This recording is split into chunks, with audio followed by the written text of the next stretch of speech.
सो चलिए गाइस, आज का हमारा टॉपिक है packing efficiency and packing fraction. सबसे पहले तो उसका मीनिंग समझते हैं कि हम लोग इसको निकालते क्यों हैं, पैकिंग एफिशिएंसी क्यों निकाली जा रही है। सपोज आपको एक बॉक्स दिया गया, ध्यान से इसको समझिएगा। यू हैव अ बॉक्स, आपको बोला कि ये बॉक्स है, ठीक है। बॉक्स तो 3 डायमेंशन होगा, मैं 2D में दिखा रहा हूं। और उस बॉक्स में आपको बोला कि आप क्या करो, आपको बहुत सारी बॉल्स दे दी गई, बोला कि अरेंज करो। तो आप क्या कर सकते हो, देखिए आप इस बॉक्स की स्पेस का जितने अच्छे तरीके से इस्तेमाल कर सकते हो वही उसकी पैकिंग एफिशिएंसी कहलाती है। इस चीज को समझे भाई, यहां पर बॉक्स दिया गया तो उसका आप वॉल्यूम निकाल लीजिए और उसमें आप कितनी बॉल्स रख सके, ठीक है, बस उसी को हम लोग पैकिंग एफिशिएंसी बोलते हैं। आप कितने अच्छे तरीके से उसको अरेंज करो कि आप इस पूरे बॉक्स के वॉल्यूम का इस्तेमाल कर सको, ठीक है, उसी को हम लोग पैकिंग एफिशिएंसी कहते हैं। यानी कि आप जैसा कि अरेंज करोगे, जैसा भी बॉल्स को यहां अरेंज कर रहे हो, उसके हिसाब से हम लोग देखेंगे कि आपने कितना स्पेस ऑक्यूपाई कर लिया। That is called packing efficiency. सबको क्लियर हो गया? सो अब मैं क्यों बोल रहा हूं, क्योंकि आपको यहां पे भी सॉलिड स्टेट में भी एक यूनिट सेल दिया जाता है। वो एक तरह का 3 डायमेंशनल क्यूबिक बॉक्स होता है। उस क्यूबिक बॉक्स में आपने एटम कितने एफिशिएंटली इस्तेमाल, कितने एफिशिएंटली उसके अंदर अरेंज किए हैं, उसी को पैकिंग एफिशिएंसी कहते हैं। सबको समझ में आ गया? यानी कि आपने स्पेस कितना इस्तेमाल अच्छे तरीके से किया। सो चलिए, यहां पर पैकिंग एफिशिएंसी हम लोग क्या करने वाले हैं, फाइनली कैलकुलेट करने वाले हैं। सबसे पहले तो फॉर्मूला देख लेते हैं। तो यहां पर 2 वर्ड हैं, एक तो पैकिंग फ्रैक्शन, दूसरा पैकिंग एफिशिएंसी। देखिए पैकिंग फ्रैक्शन 1 के रिस्पेक्ट में निकाला जाता है, जबकि पैकिंग एफिशिएंसी 100 के रिस्पेक्ट में निकाला जाता है। मैं आपको दोनों का आपको लॉजिक बताता हूं, जरा ध्यान से उसको देखिएगा। तो ये तो आप मैं हटा देता हूं, इसका तो आपको समझ में आ गया होगा। So finally first of all देखते हैं पैकिंग फ्रैक्शन होता क्या है। तो मैं यहां लिखता हूं पैकिंग फ्रैक्शन सबसे पहले। सो will talk about packing fraction, ठीक है, पैकिंग फ्रैक्शन। अब आपको जब मैं इसके सामने फॉर्मूला लिखूंगा तो ऑटोमेटिकली अंदाजा हो जाएगा कि क्या होता है। So don't worry about it. Packing fraction का मतलब होता है that is volume of unit cell, ठीक है, वॉल्यूम ऑफ यूनिट सेल। ध्यान से इसको समझेगा, यूनिट सेल का वॉल्यूम कितना, मतलब आपको कितना वॉल्यूम दिया गया। सबको समझ में आ गया? यूनिट सेल हमारे लिए एक बॉक्स है, तो वॉल्यूम ऑफ बॉक्स भी कह सकते हो। So volume of unit cell कितना दिया गया और आपने कितना उसको ऑक्यूपाई किया। सो फाइनली ऑक्यूपाई करने वाली चीज कहां आएगी, न्यूमरेटर में। तो ऊपर क्या लिखूंगा, that is volume occupied bye atoms. बस इस रेशियो को ही क्या बोलते हैं, packing fraction. So this is called packing fraction, PF मैं लिख देता हूं। सो this is called packing fraction. सबको क्लियर हो गया? और अगर मैं यहां पर पैकिंग एफिशिएंसी निकालना चाहता हूं तो पैकिंग एफिशिएंसी जो होती है वो परसेंटेज में होती है, पर 100%। तो यहां 100 से मल्टीप्लाई कर दो, दैट्स इट। तो इसका फॉर्मूला क्या बनेगा, that is volume of unit cell. ध्यान से इसको देखिएगा, वॉल्यूम ऑफ यूनिट सेल, और यहां क्या आएगा, ऊपर आएगा volume occupied by atom, volume occupied, ठीक है, ऑक्यूपाइड बाय एटम। ध्यान से देखिएगा उसको, volume occupied by atom into क्या करोगे 100, तो ये किस में आ गया, परसेंट में। दैट्स इट, ये देखिए। सो फाइनली बस यही फर्क होता है। वॉल्यूम फ्रैक्शन का मतलब सिर्फ ये रेशियो है। वॉल्यूम अगर एफिशिएंसी निकालना चाहते हो तो मल्टीप्लाई बाय 100 कर दो, उसका मतलब यही होता है। जैसे कि मैं आपको थोड़ा सा यहाँ पर पिक्टोरियली समझा देता हूँ। Suppose you have a box, आपको ये एक क्यूबिक बॉक्स दिया गया और आपको बोला कि इनमें बॉल्स को अरेंज करो। तो कितने तरीके से कर सकते हो, जरा सोचो। या तो आप बॉल्स को सीधे डाल दो, या फिर आप बॉक्स को क्या करो, बॉक्स में बॉल्स को अच्छे से अरेंज करो। ये देखो ऐसे अरेंज कर सकते हो, 1 2 3 4 5 6 7 8 9, ये तो 2 डायमेंशन हो गया। इसके ऊपर इसके नीचे आप अरेंज कर सकते हो ना। अब आप देखो, आपको वॉल्यूम तो इतना दिया गया, लेकिन आपने ऑक्यूपाई कितना किया, बॉल्स के वॉल्यूम के बराबर जितनी बॉल्स आपने अरेंज करी हैं। लेकिन फिर भी यहाँ इतना ये खाली रह गया। देखो क्या ये खाली नहीं रह गया है? तो इसका मतलब आपने वॉल्यूम तो अच्छे से ऑक्यूपाई किया ही नहीं है। तो इसीलिए आपको निकालना है कि एक्चुअल में आपको कितना दिया गया और आपने कितना यहाँ पे ऑक्यूपाई किया। उसी को हम लोग पैकिंग एफिशिएंसी कहते हैं। बच्चों सबको समझ में आ गया? सो फाइनली वॉल्यूम तो आपको ये भरपूर पूरा दिया गया, लेकिन उसमें से इतना वॉल्यूम आपने छोड़ दिया, ठीक है, या फिर आपसे ऑक्यूपाई हुआ ही नहीं, तो एक्चुअल में कितना ऑक्यूपाई किया, that is called packing efficiency. यही उसका मीनिंग है। सबको समझ में आ गया? सो चलो मैं यहां पर क्या करूंगा, हर एक यूनिट सेल के लिए पैकिंग एफिशिएंसी को कैलकुलेट करूंगा। ठीक है, सो फटाफट से देखो, सबसे पहले हम लोग पैकिंग एफिशिएंसी कैलकुलेट करेंगे for simple cubic unit cell. तो वही 3 यूनिट सेल के लिए कैलकुलेशन करनी है। सिंपल क्यूबिक यूनिट सेल पहली, दूसरी है हमारे पास फेस सेंटर्ड और तीसरी है बॉडी सेंटर्ड। तो चलो एक एक करके शुरू करते हैं। सबसे पहले हम लोग कैलकुलेशन करेंगे पैकिंग एफिशिएंसी की। पीई लिख देता हूं, पैकिंग एफिशिएंसी फॉर सिंपल या प्रिमिटिव भी कहेंगे उसको, simple cubic unit cell. Simple cubic unit cell. तो सबसे पहले तो आप सिंपल क्यूबिक यूनिट सेल बनाइए। देखिए जरा ध्यान से, डायग्राम इसलिए बार बार बना रहा हूं ताकि आप लोगों को याद रह जाए। ठीक है, सो फाइनली यहां पर सबसे पहले आप क्या करोगे, क्यूब बनाओगे। ये देखिए हमने यहां पर एक क्यूब बना दिया, ये देखिए, चलिए बना दिया। उसके बाद इसको सिंपल बनाना है तो इसके लिए एटम अरेंज किधर किधर होंगे, सिर्फ कॉर्नर्स पे। 1 2 3 4 5 6 7 8। सबको समझ में आ गया? मैं मान लेता हूं कि यहां पर इसका जो एज लेंथ है, किसका, इस पर्टिकुलर यूनिट सेल का, वो कितना मान लिया, ए। सबको समझ में आ गया? तो आप जरा ध्यान से इसको देखिए। सबसे पहले तो यहां कुछ चीजें लिख रहा हूं। सबसे पहले तो एज लेंथ कितनी होगी, एज लेंथ हमारे पास ए, वो दिखाई ही दे रही है वहां पे। सबको समझ में आ गया? दूसरा, अगर एज लेंथ ए है तो इस बॉक्स का वॉल्यूम ऑफ यूनिट सेल वो हमें चाहिए रहेगा, क्योंकि हमें डिनोमिनेटर में वही रखना है। वॉल्यूम ऑफ यूनिट सेल क्या होएगा, जरा सोचो, वॉल्यूम कैसे निकालते हो, बड़ा सिंपल है, लेंथ विड्थ एंड हाइट। तो क्या करोगे, ए क्यूब। बस ये चीजें आप लोगों को ध्यान रखनी है, मैं लिख रहा हूं। सो फाइनली इसकी एज की लेंथ है ए, तो इस वॉल्यूम कितना होगा इस क्यूबिक यूनिट सेल का, ए क्यूब। तो वॉल्यूम यानी कि डिनोमिनेटर तो हमारे पास निकल के आ गया, दैट इज ए क्यूब। सबको समझ में आ गया? अब खास बात पर आते हैं। आप लोग याद करिए, what is the relation between edge length and radius of atom in simple cubic unit cell, that is a is equals to 2r। ये आप लोगों को पता है, यस और नो, पता है ना? सो बस इतना ध्यान रखना है आप लोगों को, a इक्वल्स टू 2r। अच्छा, एक और चीज आप लोगों को ध्यान रखनी है। देखो एटम क्या होता है बच्चों, एटम होता है स्फेरिकल, और स्फेरिकल एटम का अगर वॉल्यूम निकालना है, जिसको नहीं पता मैं क्लियर कर देता हूं, किसी भी स्फेरिकल एटम का वॉल्यूम कितना होता है, 4/3 पाई आर क्यूब। ये ध्यान रखना है। ये आर क्या है, उस एटम का रेडियस। ध्यान से देखो, उस एटम का रेडियस अगर आर है तो उसका वॉल्यूम कैसे लिखा जाता है, वॉल्यूम लिखा जाता है, ये एक मैथमेटिकल फॉर्मूला है। अगर बायो वालों को नहीं भी पता तो सिर्फ कोई रॉकेट साइंस नहीं है बच्चों, सिर्फ इतना सा याद रखना है, 4/3 pi r cube. This is the volume for a sphere. सबको समझ में आ गया? तो चलो शुरू करते हैं। एक और चीज यहां पर है, सिंपल क्यूबिक यूनिट सेल के अंदर रैंक कितना होता है। रैंक का मतलब क्या होता है, that is atom per unit cell. होता है कि नहीं होता, एटम पर यूनिट सेल वो कितना होगा, that is equals to 1।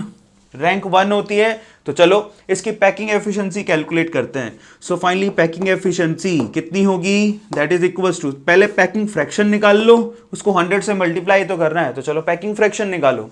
Packing fraction is equals to, सबसे पहले डिनोमिनेटर में क्या लिखेंगे, देखिए वॉल्यूम ऑफ यूनिट सेल। ये यूनिट सेल है तो उसका वॉल्यूम कितना होगा, बड़ा सिंपल है, ए क्यूब। यस और नो, सही है, यस। अब फाइनली यहां पर क्या लिखोगे, ऊपर डिनोमिनेटर में लिखोगे वॉल्यूम ऑक्यूपाइड बाय एटम। देखिए यहां पर पूरी यूनिट सेल के अंदर एटम कितने आ रहे हैं, टोटल एटम सिर्फ एक ही आ रहा है। तो पहले तो सिर्फ एक ही एटम है। सबको समझ में आ गया? तो रैंक यहां लिखोगे, यानी कि एटम, नंबर ऑफ एटम। और एक एटम का वॉल्यूम कितना होता है, यहां पर लिखा है 4/3 पाई आर क्यूब। आसान है। तो देखिए यहां पर क्या लिखोगे, 4/3 पाई आर क्यूब। ये देखिए कितना आसान है। सबको समझ में आ गया? अब बड़ा सिंपल तब हो जाएगा जब आप ए की वैल्यू रख दोगे। ए की वैल्यू इनके लिए क्या होती है, ट्वाइस ऑफ आर। अगर मैं वो रख दूं तो पैकिंग फ्रैक्शन कितना आएगा। So finally packing fraction is equals to यहां पर 4/3 पाई आर क्यूब, ठीक है। और डिवाइडेड बाई क्या करूंगा, ए की जगह क्या रखूंगा, 2r। तो यहां पर क्या लिखूंगा, 2r का क्यूब। यस और नो, ए की जगह क्या रख दिया, 2r, ये रिलेशन इस्तेमाल कर लिया। सो 2r की क्यूब। तो फाइनली यहां पर क्या बच रहा है जरा देखो। सो फाइनली मैं लिखूंगा 4 पाई आर क्यूब डिवाइडेड बाई ये 3 यहां पर रख देता हूं।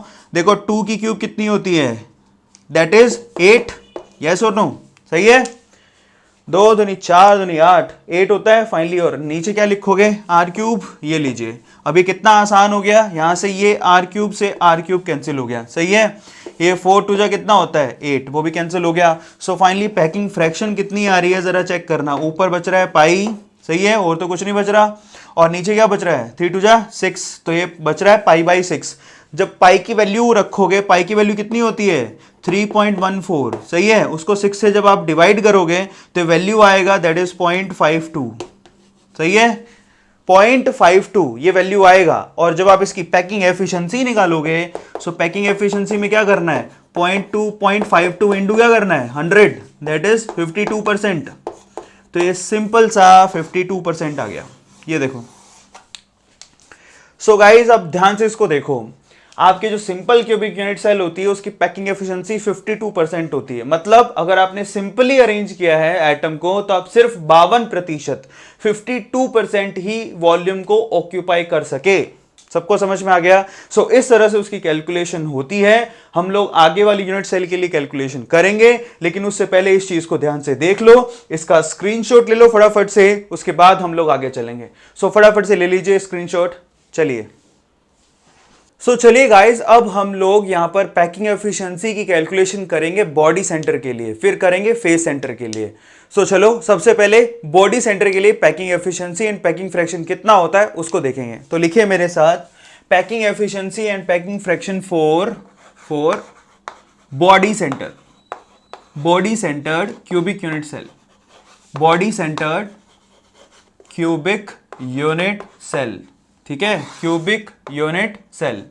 तो चलिए, body centred cubic unit cell के लिए अगर पैकिंग एफिशिएंसी की कैलकुलेशन करनी है आपको, तो सबसे पहले कुछ चीजें लिखनी है। सबसे पहले तो आप बनाइए कि body centred cubic unit cell कैसा दिखता होगा। तो उसके लिए क्या करोगे, यहाँ डायग्राम बनाते हैं। सबसे पहले तो क्यूबिक यूनिट सेल बनाते हैं। ये बार बार इसीलिए बना रहा हूं ताकि आपके कॉन्सेप्ट एकदम आपके दिमाग में बैठ जाए। तो सबसे पहले तो एक क्यूबिक सेल बनाओ, यूनिट सेल बना दी। अब ये बॉडी सेंटर्ड कब कहलाएगी, जब आप इसके कॉर्नर पे एटम लगाओगे, ठीक है। सो सबसे पहले तो कॉर्नर पे एटम के सेंटर पॉइंट आपको दिखा रहा हूं, तो these are only centre points, ठीक है। तो फाइनली कॉर्नर्स हमारे पास कितने हो गए 8। अब ये बॉडी सेंटर कब बनेगा, जब आप बॉडी के बीचों बीच एक एटम रख दोगे। ये देखिए, बॉडी के बीचों बीच एक एटम रखा हुआ जिसका सेंटर पॉइंट मैंने आपको दिखा दिया। तो ये हमारा बन गया बॉडी सेंटर। और अगर ये बॉडी सेंटर है तो इसके लिए कुछ चीजें जो हम लोगों को जाननी है, कौन कौन सी जाननी है। सबसे पहले तो मैं मान लेता हूं कि यहां पर अगेन एज लेंथ कितनी है a, so this is edge length of unit cell, ठीक है, edge length of unit cell which is equals to a, ये तो हम जान गए। दूसरी खास बात क्या है, अगर एटम का रेडियस, सपोज ये लिखा ही है मैंने खैर पहले भी, एटम रेडियस, ठीक है, वो कितनी है r। So what is the relation between atom radius and a। अब ये इंटरेस्टिंग है, कितना होता है। So relation in r and a, r and a relation. So again this is important, r and a relation, that is r is equals to, याद करिए √3a/4। याद है आप लोगों को, ये कल ही करवाया है मैंने आपसे कहा था, क्योंकि बॉडी सेंटर है, ठीक है, तो यहां पर बॉडी डायगोनल इस्तेमाल होगा। तो बॉडी डायगोनल में आप ए 3 बार चलोगे। सो √3a/4 हमने कैलकुलेट किया था। सो ये हमारे पास आ गया आर और ए के बीच का रिलेशन जो हमें इस्तेमाल करना है। सबको समझ में आया। उसके बाद बॉडी सेंटर के अंदर रैंक कितना होता है, रैंक ऑफ यूनिट सेल, ठीक है। सो फाइनली रैंक का मतलब क्या होता है, that is atom per unit cell, atom per unit cell. So ये हम लोगों को पता होना चाहिए, दैट इज इक्वल्स टू 2, जो हमने निकाला था लास्ट वीडियोस में, हमने यही किया है, क्लियर है।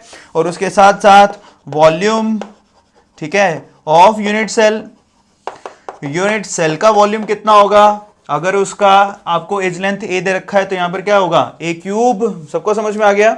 और लास्टली हमें क्या चाहिए हमें स्फीयर का यानी कि एटम का वॉल्यूम चाहिए। एक एटम का वॉल्यूम कितना होता है, ठीक है। ये हालांकि मैं लिख चुका हूं लेकिन फिर भी लिख रहा हूं ताकि फॉर्मूले ध्यान रहे, 4/3 πr³। ये लीजिए। सो फाइनली इसी का इस्तेमाल करेंगे और हमारी पैकिंग एफिशिएंसी निकल जाएगी। सो चलो कैलकुलेट करते हैं। सबसे पहले तो पैकिंग फ्रैक्शन कैलकुलेट करते हैं। सो पैकिंग फ्रैक्शन क्या आता है, it is a ratio of, यहां पर क्या लिखेंगे, वॉल्यूम ऑफ यूनिट सेल, ठीक है, वॉल्यूम ऑफ यूनिट सेल, और ऊपर क्या लिखेंगे, volume occupied by atom, volume occupied, ठीक है, बाय एटम, ठीक है। ये बार बार इसीलिए लिख रहा हूं ताकि आपको याद हो जाए और आपको कहीं भी रट्टा नहीं मारना पड़े।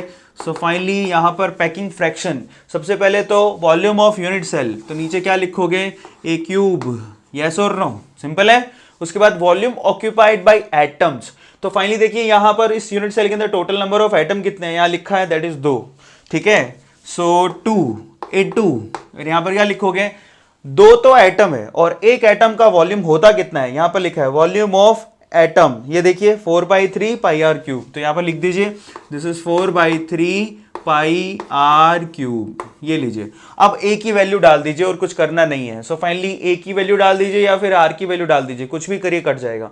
सो फाइनली अगर मैं यहां पर ए की वैल्यू या फिर आर की वैल्यू ही डाल दो, कोई फर्क नहीं पड़ता उससे, या फिर आपने जैसा पहले किया है वो कर लो। तो यहां पर ए का वैल्यू निकाल लो। सो फाइनली ए का वैल्यू कितना आएगा, दैट इज, ये दोनों मैंने याद करवाए थे, ए इज इक्वल टू क्या होगा 4r/√3, सही है, 4 मल्टीप्लाई हो गया √3, तो ये वैल्यू ऊपर उठा के नीचे रख देते हैं, इस तरफ रख दे तो क्या आएगा। So finally packing fraction which is equals to 2, ठीक है, 2 × 4 दैट इज 8/3, सही है, पाई आर क्यूब डिवाइडेड बाय क्या करोगे, ए की वैल्यू रख दो, ये रही। सो फाइनली 4r और यहाँ पे √3 और साथ में क्या करना है, इसका क्यूब, ये देखिए दिखाई दे रहा है सब लोगों को। इसको सिंप्लीफाई करके लिख लो, जिस काटना ज्यादा आसान हो जाएगा, कोई फर्क नहीं पड़ता उससे। This is 8/3 pi r cube, सही है, ये 8 को मैं यहां लिख देता हूं। सो 8/3 पाई आर क्यूब, और नीचे क्या है 4 क्यूब है, ध्यान से उसको देखिए। तो 4 क्यूब का सेंस क्या है, दैट इज 4 × 4 × 4, सही है, और साथ में क्या है आर क्यूब, और यहां पर √3 की क्यूब, ये ऊपर चला जाएगा, तो यहां पर लिख देता हूं मैं √3, ठीक है, इंटू √3 इंटू √3। चाहूं तो मैं सीधे भी काट सकता था, लेकिन आप इसको इस तरह से लिख लोगे तो काटना आसान हो जाएगा और कुछ है नहीं, ठीक है। सो फाइनली क्या करोगे, सबसे पहले तो देखिए ये 3 और ये 2 √3 एक साथ कटेंगे, क्योंकि √3 इंटू √3 3 ही होता है। उसके बाद देखिए ये आर क्यूब और ये आर क्यूब कैंसिल हो गया, ठीक है, ये 4 2 जा 8 कैंसिल हो गया, सही है। फाइनली 2 2 जा 4, ये ली, ये भी कैंसिल हो गया। फाइनली क्या क्या बच रहा है जरा देखिए। सो फाइनली पैकिंग फ्रैक्शन कितनी आ रही है, सब कुछ आपने काट दिया है, तो ऊपर जो बच रहा है वो है एक पाई, ये लीजिए, एक तो पाई बच रहा है, और साथ ही साथ क्या बच रहा है यहाँ पे √3, सो पाई इंटू √3, सही है। ऊपर तो सिर्फ यही बच रहा है, बाकी सब तो कट गया, ये रहा पाई और ये √3। नीचे क्या बच रहा है जरा चेक कीजिए, 4 2 जा 8, ये लीजिए, ये बच रहा है आपके पास पाई इंटू √3/8। सबको क्लियर हो गया। सो फाइनली अगर आप इसको वैल्यू रख के कैलकुलेट करोगे तो आप करके देखना, पाई की वैल्यू रख दीजिए 3.14 इंटू क्या करोगे √3 डिवाइडेड बाई 8, ये वैल्यू जब आप रख दोगे, so finally 3.14 into √3 divided by 8 आप कैलकुलेट करके देखिएगा, इसकी वैल्यू आएगी 0.68, ठीक है, 0.68 के अराउंड आएगी। सो फाइनली ये हमारा पैकिंग एफिशिएंसी पैकिंग फ्रैक्शन हो गया। अगर आप इसकी पैकिंग एफिशिएंसी निकालना चाहते हैं तो क्या करेंगे, 0.68 इंटू क्या करेंगे 100, सही है, तो परसेंटेज में कितना आ जाएगा 68%, दैट्स इट, ये लीजिए। फाइनली देखिए हमारा पर्पस है कि हमारी गलती कहीं नहीं होनी चाहिए, उसके लिए चाहे 1 मिनट ज्यादा लग जाए, लेकिन ध्यान से कैलकुलेशन कर लो, ठीक है। चाहो तो आप यहां से भी काट सकते थे, देखिए बहुत सिंपल था, मैं आपको स्पेशली बता देता हूं, कोई फर्क नहीं पड़ता। ये आर क्यूब और ये आर क्यूब वे तो वैसे ही कट गया, ठीक है। अब यहां से देखो 4 की क्यूब है, तो यहां पर एक 4 इस्तेमाल करके 4 2 जा 8, तो 4 2 जा 8 ही बचता। सो फाइनली ये 8 से काट सकते थे सीधे, और ये 3 और √3 यहां से भी काट सकते थे आप, ठीक है, तो यहां पे सिर्फ √3 बचता, ठीक है। सीधे भी काट सकते थे, कोई बड़ी बात नहीं, और सीधे भी लिखा जा सकता था, लेकिन आप जब ऐसे करके लिख लेते हैं तो गलतियों के चांसेस कम होते हैं। यू हैव टाइम, तो आप आसानी से। और एक और बात, एक और इंपॉर्टेंट चीज है, कई बच्चे इसको मैं एक तरीका बताता हूं वीडियो को देखने का, जिनको लगता है कि यहां पर ये चीजें मुझे आती हैं, तो आप इसको फास्ट फॉरवर्ड करके भी देख सकते हो वीडियो को। नीचे एक ऑप्शन होता है, आप जब वीडियो के ऊपर एक एरो, एक 3 डॉट दिए होंगे, उसको क्लिक करो, वहां पे आपको मिलेगा कि आप वीडियो को कैसा देखना चाहते हो, तो नॉर्मल लिखा होगा, उस पर क्लिक करोगे तो आप उसको फास्ट फॉरवर्ड करके भी देख सकते हो, अगर आपको ये सब स्टेप्स आते हैं तो। ये उनके लिए स्पेशली जो कि लर्नर्स हैं, इनिशियल्स हैं, जिनके लिए। सबको समझ में आ गया? जो सब्सक्राइबर नए नए आए हैं, जिनको थोड़ी मैथमेटिक्स में प्रॉब्लम होती है, धीरे धीरे सबको समझाना है। हमारा टारगेट है कि हम लोग उन बच्चों को लेके चलें जो कि एवरेज हैं, उनको भी प्रॉपरली समझ में आए, ठीक है। बाकी जो इंटेलिजेंट होता है वो यहां से कहेगा सर सीधे काट दो, काट सकते हो, बड़ी बात नहीं है, आप सीधे भी काट सकते हो। क्लियर हो गया। सो फाइनली यहां पर पैकिंग फ्रैक्शन कितना आ रहा है 0.68 और पैकिंग एफिशिएंसी कितनी आ रही है 68%। अब एक और सवाल है मेरा, बताइए कि फाइनली खाली जगह एम्प्टी स्पेस, ध्यान से देखिएगा, एम्प्टी स्पेस, ये चीज आप वहां पे भी निकाल सकते थे। एम्प्टी स्पेस का मतलब हम लोग यहां पर इसको वॉइड्स कहते हैं। क्या कहते हैं? वॉइड्स। आप ध्यान रखिएगा, एम्प्टी स्पेस कितना बचा उसको हम लोग वॉइड कहते हैं। यहां पर अगर आपने इस तरह से अरेंज किया तो 68% ही जगह ऑक्यूपाई की, 100 में से 68%, 100 में से कितना ऑक्यूपाई किया? 68 ही ऑक्यूपाई किया, तो बाकी खाली जगह रह गई। तो फाइनली वॉइड कितने हुए? वॉइड का मतलब एम्प्टी स्पेस कितना बचा है। तो बहुत आसान है, क्या करोगे? That is 100 minus 68, that is equal to 32। So finally यहां पर 32% खाली जगह बची है। इस चीज को समझिएगा, 32%। तो लास्ट केस में जो आपने 52 निकाला था तो वहां पर 48% जो जगह थी वो खाली थी। सबको समझ में आ गया? इसकी टेबल बना लेंगे, लेकिन फिर भी आप इसको ध्यान से देख लो, यहां पर एम्प्टी स्पेस कितना हुआ? 32%। क्लियर हो गया। सो फाइनली इस तरह से हम लोग क्या करते हैं? कैलकुलेशन करते हैं। तो फटाफट से इसका स्क्रीनशॉट ले लो। अब उसके बाद लास्ट क्या करने वाले हैं? फेस सेंटर्ड के लिए। तो फटाफट से इसका स्क्रीनशॉट ले लो, ले लीजिए। सो चलिए गाइस, अब लास्ट यूनिट सेल के लिए इसका कैलकुलेशन कर लेते हैं। लास्ट हमारी कौन सी यूनिट सेल बची है? That is face centred. तो लिखिए फेस सेंटर्ड। तो फेस सेंटर्ड के लिए कैलकुलेशन कैसे होगी? पैकिंग एफिशिएंसी और packing fraction for face centred, face centred, ठीक है, क्यूबिक यूनिट सेल, ठीक है, उसके लिए कैलकुलेशन करनी है। सबसे पहले तो फेस सेंटर्ड बनाइए।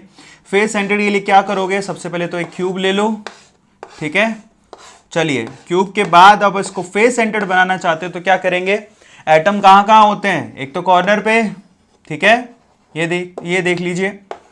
तो कॉर्नर होते हैं हमारे टोटल 8, तो बना दिया।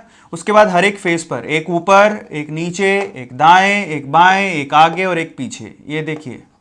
सो फाइनली इस तरह से टोटल कितने हो गए? यहां पर 6 फेसेस और 8 कॉर्नर। तो सबसे पहले तो क्या करोगे? ये हमारे पास एज लेंथ हो गई ए, तो वॉल्यूम ऑफ, अब सीधे लिख रहा हूं, volume of unit cell. Unit cell का वॉल्यूम कितना हो गया? A cube. सबको समझ में आ गया? Now what is the relation? R and a relation वो इस्तेमाल करेंगे क्योंकि हम लोग करते आए हैं। So what is the relation between r and a, जो हमने लास्ट पर्टिकुलर वीडियो में निकाला भी था, और वो कितना था वो हमें चाहिए रहेगा यहाँ पे। That is r is equals to √2a/4। ये तो पता होगा।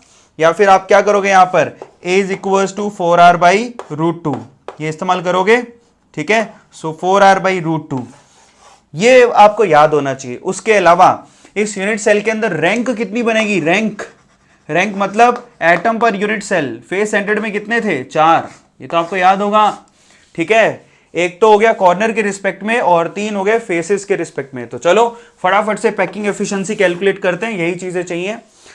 सो चलिए गाइस, इसकी क्या करते हैं? पैकिंग एफिशिएंसी कैलकुलेशन कर लेते हैं फटाफट से। देखिए, so finally first of all तो पैकिंग फ्रैक्शन किसके बराबर आएगा? दैट इज, सबसे पहले नीचे क्या लिखोगे?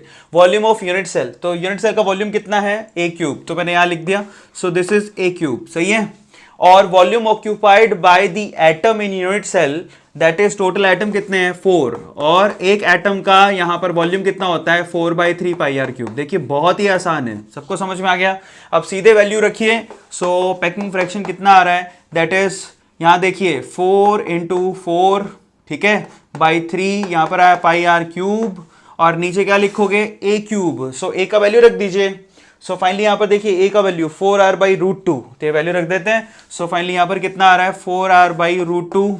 सबको समझ में आ रहा है? उसका क्या करना है? क्यूब। अब सीधे काट देता हूं, अब तो समझ ही गए हो आप कैसे काटना है। सो फाइनली जरा ध्यान से इसको देखिए। सबसे पहले तो ये r³ और r³ आपस में कैंसिल हो जाएगा, तो वो मुझे लिखना नहीं है। तो क्या क्या बचेगा सिर्फ वो लिखना है मेरे को, ठीक है। सो फाइनली देखिए यहां पर 4 क्यूब है, ये 2 4 है, तो फाइनली एक 4 नीचे बचेगा। एक तो क्लियर हो गया, ठीक है। सो फाइनली यहां पर 4 तो बचेगा नहीं, ये 3 भी नीचे आ जाएगा, दिखाई दे रहा है सब लोगों को। सो फटाफट से देखिए यहां पर ये एक 4 बच रहा है, ये एक 3 भी बचेगा नीचे की तरफ। अब ये √2 की बात करते हैं, √2 की क्यूब है। सो √2 की क्यूब कितनी होती है? That is 2√2।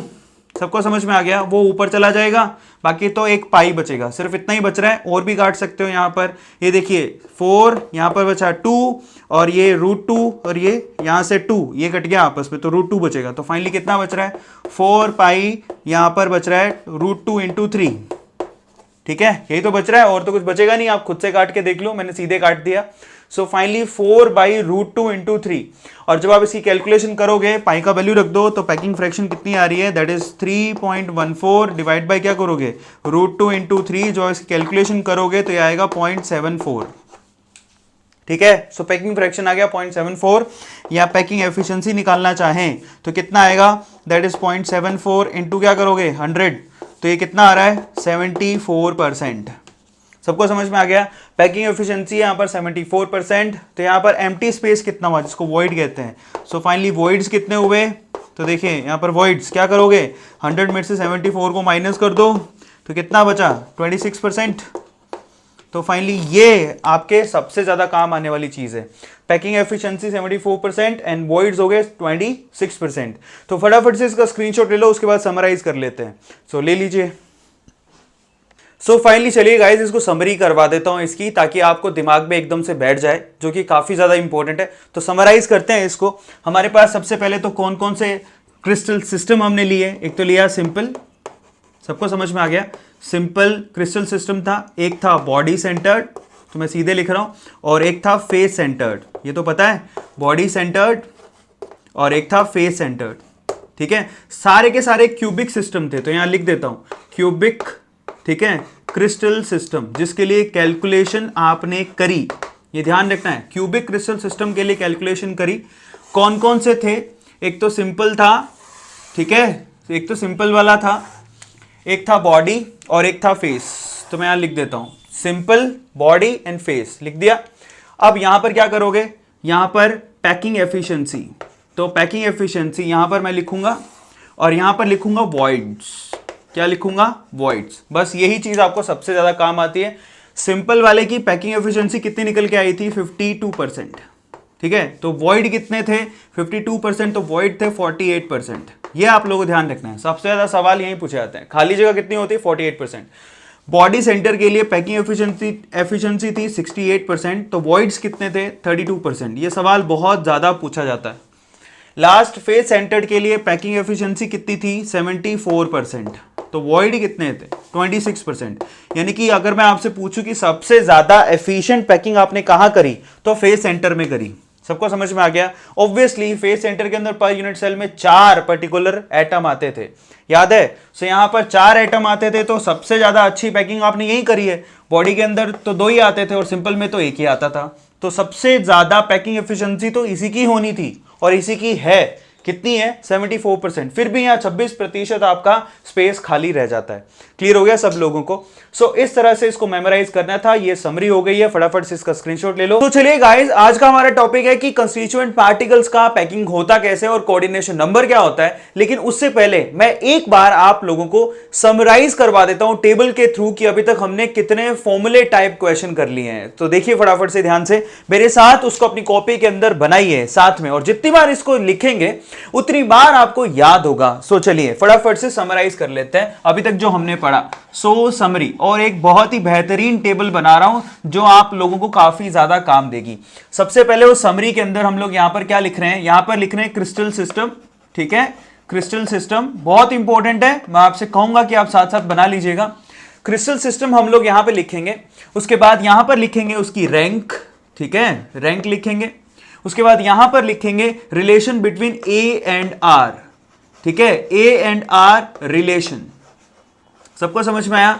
A and are relation को यहां लिखेंगे। उसके बाद परसेंटेज पैकिंग एफिशिएंसी को मैं यहां लिखूंगा, और लास्ट में परसेंटेज वॉइड्स को लिखूंगा। और इनमें से क्वेश्चन बहुत पूछे जाते हैं, बहुत ही ज्यादा पूछे जाते हैं। तो ये एक सिंपल सा टेबल हम लोगों को अभी प्रिपेयर करना है और इसको फटाफट से याद कर लेना है। हालांकि मुझे ऐसा लगता है कि बहुत सारे स्टूडेंट को तो ये याद हो गया होगा, लेकिन आप इसको जितनी बार देखेंगे ना, आपके लिए सवाल उतने ही ज्यादा आसान होते जाएंगे। ये मैं आपको गारंटीड कह सकता हूं, इसलिए बहुत ध्यान से देखिए। सबसे पहला क्रिस्टल सिस्टम कौन सा है, फर्स्ट क्रिस्टल सिस्टम है सिंपल या फिर प्रिमिटिव। ठीक है, सिंपल क्यूबिक सिस्टम हमने लिया, सिंपल क्यूबिक या फिर उसको प्रिमिटिव भी कहते हैं। सो प्रिमिटिव मैं यहां लिख देता हूं। सो आपको क्यूबिक सिस्टम, ये आपको याद रहना चाहिए। सिंपल या फिर क्यूबिक, प्रिमिटिव क्यूबिक सिस्टम का रैंक कितना होता है, मतलब रैंक का मतलब होता है number of atom per unit cell, number of atom per unit cell, ठीक है, जो लोग नए हैं उनके लिए बता रहा हूं, पर यूनिट सेल, ठीक है, उसको हम लोग रैंक बोलते हैं, रैंक ऑफ यूनिट सेल बोलते हैं। सो फाइनली हम लोग जानते हैं कि यहां पर सिर्फ और सिर्फ कॉर्नर पे होते हैं। सो कॉर्नर के रिस्पेक्ट में सिर्फ एक ही एटम ओवरऑल हमें दिखाई देता है जो यूनिट सेल के अंदर है। सबको समझ में आ गया? यह आप लोगों को ध्यान रखना है। चलिए मैं यहां पर इस टेबल को थोड़ा और अच्छा बना देता हूं। ये अगर इसका रैंक 1 होता है तो एक्चुअल में हमें यह देखना है कि इसके पार्टिकल किधर किधर होते हैं। Only at corners, only at corners, यह आप लोगों को ध्यान रखना है, ठीक है। सो ये भी आपको पता होना चाहिए कि यहां पर पार्टिकल्स किधर होते हैं, सिर्फ कॉर्नर्स पे होते हैं। सबको समझ में आ गया?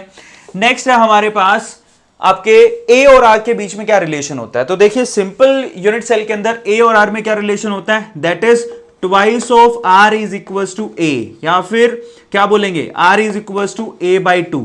ये बहुत इंपॉर्टेंट रिलेशन है जिसको हमने इस्तेमाल भी किया था। परसेंटेज पैकिंग एफिशिएंसी कितनी होती है, 52%। तो परसेंटेज वॉइड कितने होते हैं, टोटल 48% वॉइड होता है। ये टेबल आपको बहुत ही ज्यादा काम देगी, बहुत ही ज्यादा। तो फर्स्ट हो गया। चलिए सेकंड पर चलते हैं। सेकंड सिंपल के बाद चलते हैं बॉडी सेंटर के ऊपर। So finally body centre cubic unit cell, ठीक है, body centre cubic unit cell के अंदर सबसे पहले रैंक कितनी होती है, 2। अब ये रैंक 2 क्यों होती है, क्योंकि आपके एक तो कॉर्नर्स पे होते हैं एटम और दूसरे कहां होते हैं, इन बॉडी के अंदर, ठीक है। अब हम देखते हैं ए और आर में क्या रिलेशन था। यहां पर ए और आर में क्या रिलेशन था, याद कीजिए, मैंने आपको बताया था that r is equal to √3a/4, यही था। या फिर हम लोग बोलते हैं a is equal to 4r by √3, यही था ना। तो चलिए finally r is equal to √3a/4 या फिर a is equal to 4r by √3। ये सिंपल सा रिलेशन आया था जो आप लोगों को ध्यान रखना है और इससे बड़े आसानी से याद हो जाता है। इसकी मैंने ट्रिक भी आपको बताई थी वीडियो के अंदर। अब चलते हैं परसेंटेज पैकिंग में। तो इसका परसेंटेज पैकिंग होता है 68%। तो परसेंटेज वॉइड कितने हुए, 32%। ये सवाल बहुत पूछा जाता है, वॉइड के बारे में पूछा जाता है, खाली जगह कितनी होती है अगर आपका arrangement body centre cubic unit cell का है तो, ठीक है। चलिए थर्ड और लास्ट फेस सेंटर्ड के लिए। तो face centred cubic unit cell के लिए हम लोग देखें, face centred cubic unit cell का सबसे पहले रैंक कितना होता है, 4। ऐसा क्यों, क्योंकि यहां पर कॉर्नर पे तो होते ही हैं, उसके अलावा कॉर्नर्स पे तो होते ही हैं, उसके अलावा किधर होता है, 6 फेसेस पे होता है, ठीक है, फेस के सेंटर पे, बिल्कुल फेस के सेंटर पे होता है। Now what about relation. चलिए मैं यहां पर एक लाइन खींच देता हूं जिससे आपको क्लैरिटी रहे कि ये किसका कौन सा है। क्लियर हो गया सब लोगों को? तो मैंने लाइन खींच दिया है, आप लोग प्रॉपरली बनाइएगा। सो ये हो गया इसके लिए, ठीक है। चलिए फाइनली इसका हम लोग ए और आर के बीच का रिलेशन देखते हैं जो कि बहुत आसान है, that r is equal to √2a/4 या फिर बोलेंगे a is equal to 4r/√2। ये लीजिए, हो गया। सो फाइनली ये हमने ए और आर में रिलेशन देख लिया। अब पैकिंग एफिशिएंसी को देखते हैं। पैकिंग एफिशिएंसी कितनी होती है, परसेंटेज कितना होता है, 74, ठीक है। सो फाइनली 74% होता है, परसेंट को पीछे लगा देता हूं, चलिए। और फाइनली यहां पर वॉइड कितने होते हैं, परसेंटेज वॉइड होते हैं सिर्फ 26%। तो सबसे ज्यादा इफेक्टिव पैकिंग किधर होती है, मोस्ट इफेक्टिव पैकिंग होती है फेस सेंटर्ड के अंदर। सबको समझ में आ गया? सो ये एक फाइनाइट और बहुत ही वंडरफुल टेबल है और इस पे क्वेश्चन अमूमन नीट ले लो, एग्जाम चाहे एम्स ले लो, जेई मेंस ले लो, उनमें इनमें से सीधे क्वेश्चन पूछ लिए जाते हैं। बहुत इंपॉर्टेंट टेबल है। आई होप आप लोगों को सबको याद हो गया होगा। अब हम आगे चलेंगे, कंस्टिट्यूएंट पार्टिकल का पैकिंग कैसे कर सकते हैं, कैसे होता है वो हमें देखना है और कोऑर्डिनेशन नंबर के बारे में पढ़ेंगे। टिल देन फटाफट से इसका स्क्रीनशॉट ले लो, आगे चलते हैं, ले लीजिए। सो चलिए गाइस आगे चलते हैं। अब हम ये समझते हैं कि कंस्टिट्यूएंट पार्टिकल्स यानी कि एटम की पैकिंग होते कैसे है, वो हमें समझना है। और साथ ही साथ हम जब पैकिंग कर रहे होंगे तो मैं आपको कोऑर्डिनेशन नंबर के बारे में भी बताऊंगा। सो जब मैं आपको कोऑर्डिनेशन नंबर के बारे में बताऊंगा तो हमें ये पता होना चाहिए कोऑर्डिनेशन नंबर कहते किसको है। सो फर्स्ट ऑफ ऑल आप लिखिए कोऑर्डिनेशन नंबर, ठीक है। सो देखिए कोऑर्डिनेशन नंबर किसे कहते हैं। So will talk about coordination number. लिखिए the number of nearest neighbours,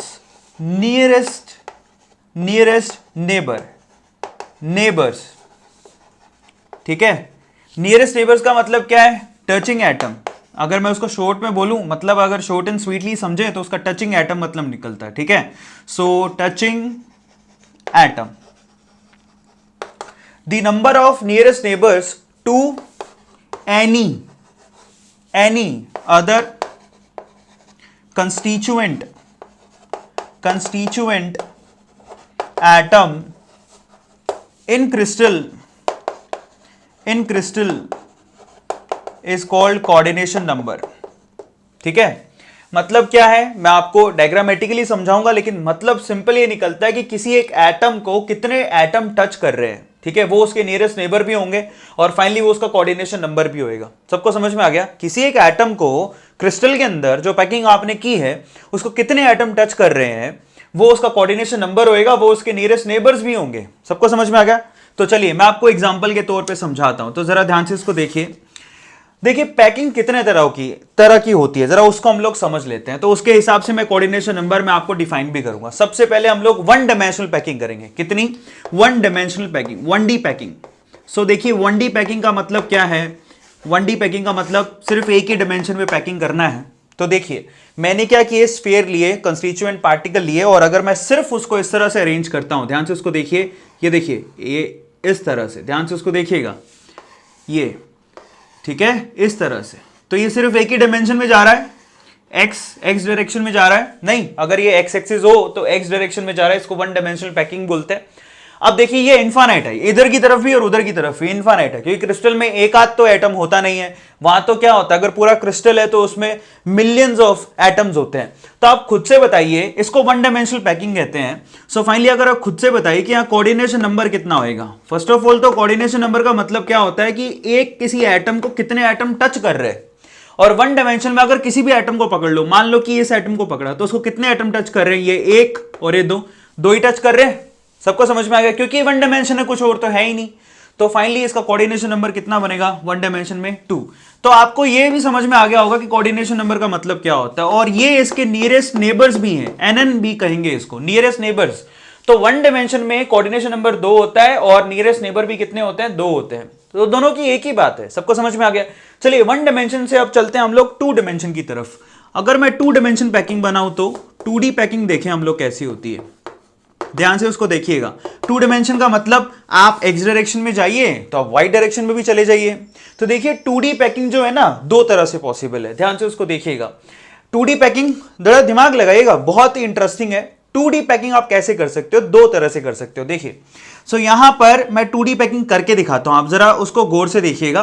तो मैं यहां लिख भी देता हूं उनके नाम क्या है, उसके हिसाब से आप पहचान भी जाओगे। तो 2 डायमेंशन पैकिंग होती है 2 तरह की। एक तो होती है 2D स्क्वायर पैकिंग, यहां लिख देता हूं 2D स्क्वायर पैकिंग, ठीक है, और दूसरी होती है 2D हेक्सागोनल पैकिंग। बहुत इंपॉर्टेंट है, 2 dimension hexagonal packing, 2 dimension hexagonal packing. चलिए हम दोनों को देखते हैं तो आपको अपने आप अंदाजा हो जाएगा।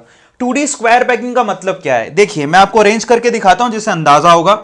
मान लो ये मैंने पहले फर्स्ट लेयर लगा दिया एक्स डायरेक्शन के अंदर, अभी तो हम लोग एक्स डायरेक्शन में जा रहे हैं, क्या वाई डायरेक्शन में गए? नहीं। अब क्या कर रहे हैं हम लोग, एक्स डायरेक्शन के साथ साथ वाई डायरेक्शन में भी जाते हैं। तो उसके जाने के 2 तरीके हैं। ये तरीका है कि इसके जस्ट नीचे मैं दूसरा एटम लगा दूं, तो देखिए यहां पर इसके जस्ट नीचे मैं दूसरा एटम लगा रहा हूं। एक तरीका तो ये है। तो बस इन एटम के जस्ट नीचे अगर मैं दूसरा एटम लगा के जो पैकिंग बना रहा हूं 2 डायमेंशन में, उसको हम लोग क्या बोलेंगे? 2D स्क्वायर पैकिंग बोलेंगे। इसके जस्ट नीचे मैं यहां पर तीसरी लेयर भी लगा रहा हूं। अभी 2 डायमेंशन में ही जा रहे हैं हम लोग, ध्यान से इसको देखिए, ठीक है, सबको समझ में आ गया? इस तरह से अगर आपने एटम का अरेंजमेंट किया है तो अभी हम लोग कहां हैं? एक्स और वाई डायरेक्शन में ही हैं, क्या जेड डायरेक्शन में गए? नहीं। तो इसको स्क्वायर पैकिंग बोलते हैं जब आप एक एटम के जस्ट नीचे दूसरा एटम लगा दो। सबको समझ में आ गया? तो इसको 2D पैकिंग क्यों बोलेंगे? क्योंकि सिर्फ एक्स और वाई डायरेक्शन में है, जेड डायरेक्शन में नहीं है, 3D में नहीं है। सबको समझ में आ गया? सिर्फ एक्स और वाई डायरेक्शन में ही आपने इसको किया है, तो 2 डायमेंशन स्क्वायर पैकिंग कहेंगे इसको, 2D स्क्वायर पैकिंग। अब मैं आपसे एक सवाल पूछता हूं, देखिए अब ये क्रिस्टल इनफाइनाइट है, मैंने तो इतना सा दिखाया है, छोटा सा पोर्शन। अब आप बताइए इसका कोऑर्डिनेशन नंबर कितना होएगा? तो मैं नीचे लिखता हूं कोऑर्डिनेशन नंबर। कोऑर्डिनेशन नंबर का मतलब nearest neighbours for any atom, जो उसे टच कर रहे हो, तो कोई भी एक पकड़ लो। मान लो मैं इसको पकड़ लेता हूं, ठीक है, तो उसको कौन कौन से एटम टच कर रहे हैं? एक तो ये कर रहा होगा, दूसरा ये रहा, तीसरा नीचे, और चौथा ये, 4 ही है जो उसे टच कर रहे हैं। सबको समझ में आ गया? तो कोऑर्डिनेशन नंबर यहां पर 2D पैकिंग के अंदर 4 ही होता है। सबको समझ में आ गया? ये ऐसा ही है कि आपको एक डब्बा दिया गया और आपको लड्डू लगाने हैं, लड्डू अरेंज करने हैं। तो लड्डू में आपने सबसे पहले क्या किया? पहली लेयर लगाई है। तो पहली लेयर का मतलब सिर्फ एक्स और वाई डायरेक्शन में गए हो, वो 2D लेयर हुई। और आपने भी लेयर कैसे लगाई, एक लड्डू के जस्ट नीचे दूसरा लड्डू रखा है। आया समझ में? इस तरह से आप खुद ही सोचिए कि एक लड्डू को कितने लड्डू टच कर रहे होंगे, तो 4, वो कोऑर्डिनेशन नंबर हमें दिखाई दे रहा है, 4 लड्डू उसको टच करते हुए भी दिखाई दे रहे हैं। आप खुद से कॉपी के अंदर डायग्राम बनाएंगे तो आप 4 से ज्यादा आपको दिखेंगे ही नहीं। 2 डायमेंशन स्क्वायर पैकिंग का मतलब एक एटम के जस्ट नीचे दूसरा एटम रखा हुआ है। अच्छा, 2D हेक्सागोनल पैकिंग क्या होती है, जरा उसको समझें। 2D हेक्सागोनल पैकिंग बड़ी स्पेशल है, जरा ध्यान से उसको देखिए। मैं उसको बना के दिखाता हूं जिससे आपको अंदाजा होगा, ध्यान से उसको देखिएगा। 2D हेक्सागोनल पैकिंग के अंदर सबसे पहले हम लोग क्या करते हैं, सबसे पहले हम लोग फर्स्ट लेयर लगाते हैं। तो ये हमारी फर्स्ट लेयर हो गई, ये 1, ठीक है, ध्यान से देखिएगा, 2, 3, 4, 5, ऐसे इनफाइनाइट है। हमारा एक्स डायरेक्शन में हम लोग गए, क्योंकि 2D है तो वाई डायरेक्शन में भी जाना है। अब वाई डायरेक्शन में जाने का तरीका क्या है, देखिए आपने डब्बे में जब लड्डू लगाने थे तो आपने एक लाइन में एक लगा दिए। अब आपके पास और भी है, अभी डब्बे में जगह है, तो आप कैसे लगाओगे, मैं इस तरह से भी तो लगा सकता हूं कि इन दोनों एटम के बीच में जो जगह है वहां पर लगा दूं। तो देखिए मैं यहां पर अब क्या कर रहा हूं, यहां पर लगा रहा हूं, ध्यान से उसको देखिएगा, यहां से 3D पैकिंग का रास्ता बनेगा, इससे आपको और क्लियरली समझ में आएगा। तो इन दोनों लड्डुओं के बीच में जो जगह थी वहां पे मैंने एक और लड्डू रख दिया। तो ऐसे ही आप एटम की अरेंजमेंट कर लो। तो फाइनली देखो, इन दोनों के बीच में जो जगह है वहां पे मैंने रख दिया, इन दोनों के बीच में जो जगह वहां मैंने रख दिया, और इन दोनों के बीच में जगह वहां मैंने रख दिया। तो देखो स्पेशल हो गया ना ये अभी अरेंजमेंट। इसको 2D हेक्सागोनल क्यों बोलते हैं, मैं आपको बताता हूं, देखो जरा ध्यान से। फिर मैं क्या करूंगा, इसके जैसा ही नीचे लगाऊंगा, इसके जैसा ही नीचे, मतलब यहां पर इसके जैसा ही नीचे रखना है। तो ये हो गया, फाइनली ये हो गया, ठीक है, टच करते हुए। सो इसके जस्ट नीचे ये हो गया, और इसके जस्ट नीचे ये हो गया, ठीक है, और इसके जस्ट नीचे ये हो गया। सबको समझ में आया? और उसके बाद फिर से क्या करोगे, इन दोनों के बीच में जो जगह है उसको लगाओ। सारा डायग्राम का खेल है, अगर आपने ये ढंग से बनाए हैं तो आपको अच्छे से समझ में आ गया होगा। तो देखिए इस तरह की जो पैकिंग होती है ना, जिसमें आप क्या कर रहे हो, इन दोनों के बीच की जो वॉइड है, जो जगह बनी हुई है, उसको इस्तेमाल करके आप उसको सहारा देके रख रहे हो। अब आप खुद से सोचो, that is much much better. ऐसा क्यों? क्योंकि वहां पे एक स्टेबल पोजीशन है जिसमें आप लड्डू को फंसा रहे हो, तो पैकिंग बड़ी क्लोज हो गई है, जबकि यहां पर ये स्टेबल नहीं है। अगर आप खुद ही सोचो कि आप क्या बॉल्स को, आपको मैं बॉल दे दूं टेनिस की बॉल, तो आप क्या ऐसे अरेंज करोगे तो वो स्टेबल होगी? थोड़ा सा धक्का लगेगा, फिसल जाएगा। लेकिन ये क्या है, आपने 2 बॉल के बीच में तीसरी बॉल को रखा है, तो इसकी स्टेबिलिटी इससे तो ज्यादा है। अब इसको हेक्सागोनल क्यों बोलते हैं, आपको ऑटोमेटिकली अंदाजा हो जाएगा। आप इसका कोऑर्डिनेशन नंबर बताइए। कोऑर्डिनेशन नंबर का मतलब होता है नियरेस्ट नेबर्स, सही है?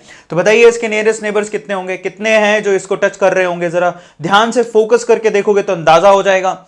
तो देखिए यहां पर नियरेस्ट नेबर कितने हैं, सोच सकते हैं आप। कोई भी एक एटम पकड़ लो, हालांकि मुझे इसके लिए एक लेयर और बनाना चाहिए था, बट फिर भी आप सोच के बताइए कि यहां पर कितना हो सकता है। तो देखिए यहां पर अगर मैं इसको पकड़ लूं, इस एटम को, तो देखो कितने एटम ने टच किया है इसको। एक तो ये रहा, एक ये रहा 2, एक ये रहा 3, सही है, एक ये रहा 4, एक ये रहा 5, और एक ये रहा 6।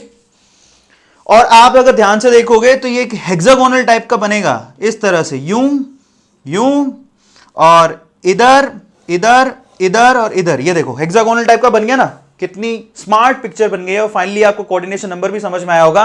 टोटल 6 इसको टच करते हुए हैं, तो फाइनली इसके नियरेस्ट नेबर 6 होंगे और कोऑर्डिनेशन नंबर 6 होगा। और इसको 2D हेक्सागोनल क्यों बोलते हैं, क्योंकि हेक्सागोनल दिखाई दे रहा है, ठीक है। सो फाइनली हेक्सागोनल के टाइप का स्ट्रक्चर आपको दिखाई दे रहा है, जबकि यहां पर जो स्ट्रक्चर था वो स्क्वायर टाइप का दिखाई देगा आपको। ये देखिए यहां पर स्ट्रक्चर कुछ ऐसा है, ये देखिए, ठीक है, जबकि वहां पर हेक्सागोनल। तो इसको स्क्वायर बोलते हैं और उसको क्या बोलते हैं, हेक्सागोनल बोलते हैं। सो यहां पर 2 डायमेंशन पैकिंग मैंने आपको बताई। अब 2 डायमेंशन से मतलब क्या, अब आपको 3 डायमेंशन की तरफ जाना है। 3 डायमेंशन का मतलब क्या हो गया, इनके ऊपर और नीचे भी लेयर लगानी है। तो हालांकि मेरे पास तो 2D दिखाने लायक ही हमारे पास एजुकेशन सिस्टम है, यानी कि बोर्ड है। बोर्ड में तो 2D दिखा सकते हैं, लेकिन मैं आपको 3D दिखाने की पूरी कोशिश करूंगा। लेकिन फिर भी आप देखिए पैकिंग की किस तरफ जा रहे हैं, पैकिंग एफिशिएंसी देखो। फाइनली सॉरी, पैकिंग के बारे में देखो, 1 डायमेंशनल पैकिंग कोऑर्डिनेशन नंबर 2, साथ में कोऑर्डिनेशन नंबर भी बताते जा रहा हूं। 2 डायमेंशन पैकिंग 2 तरह की होती है, एक तो स्क्वायर और दूसरी हेक्सागोनल। क्यों होती है और कोऑर्डिनेशन नंबर क्या होता है वो भी मैं आपको साथ में एक्सप्लेन कर रहा हूं, जो सवाल बहुत बार पूछे जाते हैं। और अगर आपको ये समझ में आ रहे हैं तो आप इमेजिन करोगे तो 3 डायमेंशन भी समझ में आने लगेगा। समझ में आ गया? तो देखिए 1 डायमेंशन पैकिंग एक ही तरह की होती है, 2 डायमेंशन पैकिंग 2 तरह की होती है, 3 डायमेंशन पैकिंग 3 तरह की होती है, और वो बहुत ही इंपॉर्टेंट है, वहीं से एक्चुअल में क्वेश्चन आते हैं। तो हम आगे चलते हैं, 3D पैकिंग को पढ़ेंगे, लेकिन उससे पहले स्क्रीनशॉट ले लो इसका। चलिए ले लीजिए।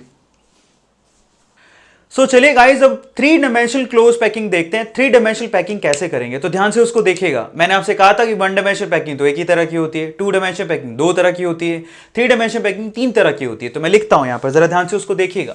तो 3D पैकिंग, तो देखिए 3D पैकिंग जो है वो यहां लिख रहा हूं, और 3D पैकिंग होगी 3 तरह की, ठीक है। तो मैं पहले आपको बताता हूं कि वो 3 तरह की पैकिंग, और फिर उसके डायग्रामेटिकली आपको समझाऊंगा और उसके कोऑर्डिनेशन नंबर आपको बताऊंगा, ठीक है।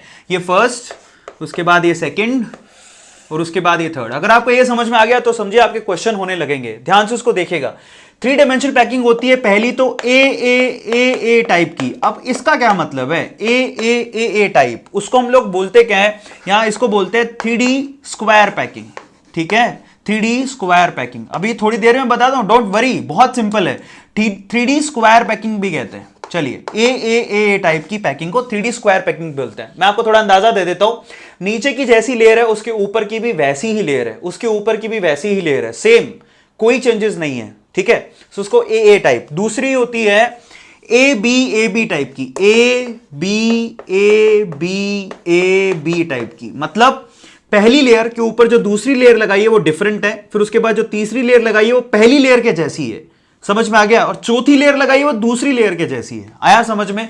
इस पैकिंग को हम लोग 3D हेक्सागोनल पैकिंग बोलते हैं, HCP, 3D HCP, hexagonal close packing, 3 dimension, उसको ए बी पैकिंग भी बोलते हैं। अब देखिए यहां पर, देखिए आपके क्वेश्चन तैयार हो रहे हैं, अगर आप ध्यान से देख पा रहे हो तो इसको बोलते हैं स्क्वायर पैकिंग, ए टाइप की, इसको बोलते हैं HCP, हेक्सागोनल क्लोज पैकिंग। उसके लिए कोऑर्डिनेशन नंबर बताऊंगा आपको, बहुत इंटरेस्टिंग है।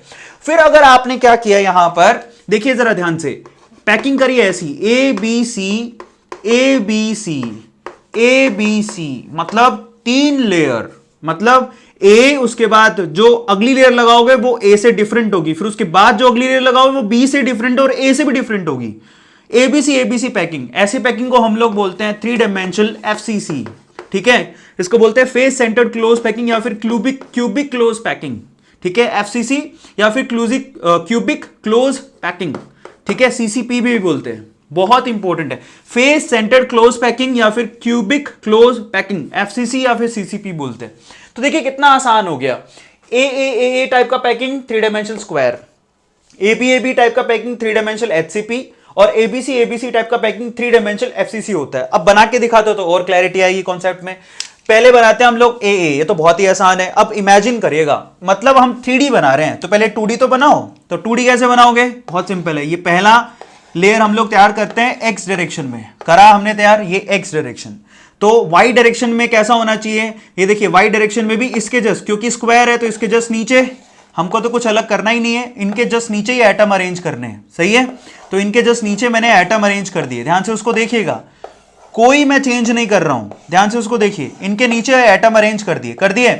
अब ये एक्स और वाई डायरेक्शन में आपने अरेंज कर दिए तो 2D पैकिंग हुई। 3 डायमेंशन पैकिंग को आप इमेजिन करो। अब इसके जस्ट ये पहली लेयर, अगर ये डब्बा होता है तो डब्बे के अंदर लड्डू की पहली लेयर लग चुकी है।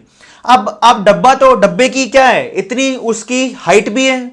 सो फाइनली अगर ये लेयर आ चुकी है इतनी, तो उसके ऊपर एक लेयर और आ सकती है। तो इसके ऊपर एक लेयर और लगानी है आपको, और वो भी ऐसी लगानी है जैसे नीचे वाली लेयर है, ए उसके बाद ए, उसको बोलेंगे 3 डायमेंशनल स्क्वायर पैकिंग। मतलब आप एक्स डायरेक्शन में जा चुके हैं, आप वाई डायरेक्शन में जा चुके हैं, अब आपको जेड डायरेक्शन में जाना है, आपकी तरफ, समझ में आ गया। तो इसके ऊपर लड्डू लगाने हैं और ऐसे ही लगाने हैं। तो देखिए इसके ऊपर लड्डू लगाए और ऐसे ही, मैं इसको छोटा छोटा ऐसे दिखाता हूं, सेम, कोई फर्क नहीं है, ध्यान से उसको देखिए। बस यही है 3 डायमेंशनल स्क्वायर पैकिंग। आया समझ में, दिखा छोटे छोटे रहा हूं, लेकिन आप समझ जाइए, सेम साइज का सेम लेयर इसके जस्ट ऊपर लगा दो तो वो 3 डायमेंशन हो जाएगा, एक्स वाई तो जेड। आया समझ में, जेड डायरेक्शन। अब आप खुद से सोच के बताइए कि इसका कोऑर्डिनेशन नंबर कितना होएगा। देखिए आप कोई भी एक एटम पकड़ लीजिए, देखिए मान लीजिए कि मैंने ये वाला एटम पकड़ा, सही है, तो उसको देखो कितने एटम टच कर रहे होंगे, एक ये, 2, 3, 4। तो ये तो हमारे पास क्या हो गए, एक्स और वाई डायरेक्शन में 4, उसके बाद जेड डायरेक्शन में इसके जस्ट ऊपर भी तो एक होगा। इमेजिन करो, ये अगर है इसके यहां पर, इसके यहां पर, इसके यहां पर, इसके यहां पर, इसके एक नीचे भी होगा और इसके एक ऊपर भी होगा। समझ में आया। तो फाइनली टोटल कितना हो गया, 6, बहुत इंपॉर्टेंट है। थ्री डायमेंशनल स्क्वायर पैकिंग में कोऑर्डिनेशन नंबर 6 होता है। इमेजिन करके देखो, अगर यही एटम है तो इसके इस तरफ, इस तरफ, इस तरफ और इस तरफ, 4 तो ये हो गए आजू बाजू वाले, एक इसके नीचे और एक इसके ऊपर, तो टोटल 6 हो गए। सबको समझ में आया? टचिंग। तो इसका कोऑर्डिनेशन नंबर या फिर बोले नियरेस्ट नेबर कितने होंगे? 6। खुद से बना के देख लो, कोई फर्क नहीं पड़ता। आप घर पे क्या करो, छोटी छोटी बॉल्स लेके आ जाओ और उसको अरेंज करके, लड्डू लेके आ जाओ उसको अरेंज करके देख लो, आपको ऑटोमेटिकली अंदाजा हो जाएगा। तो 6 को इसका कोऑर्डिनेशन नंबर बन रहा है 6। सो चलिए गाइस, अब मैं आपको ये बताता हूं कि यहां पर ए बी टाइप पैकिंग और एबीसी टाइप पैकिंग ये कैसे बनाओगे। समझ में आ गया? तो वैसे ये 3 डायमेंशन है, थोड़ा डायग्राम हार्ड है, लेकिन मैं आपको इसकी शॉर्ट ट्रिक बताऊंगा कैसे बनेगा। ध्यान से उसको देखिएगा। तो देखिए बहुत सिंपल है। तो देखिए यहां पर सबसे पहले ये पैकिंग कैसे बनी थी, जब आपने 2D स्क्वायर पैकिंग ली और उसमें आपने क्या किया, ऊपर वाली लेयर भी नीचे वाली लेयर के जैसी थी, तो 3D स्क्वायर पैकिंग बन गई। यहां पर स्क्वायर पैकिंग नहीं लेनी है, दोनों के लिए आपको 2 डायमेंशन हेक्सागोनल पैकिंग लेनी है, जिससे 3 डायमेंशन की तरफ आपको जाना है।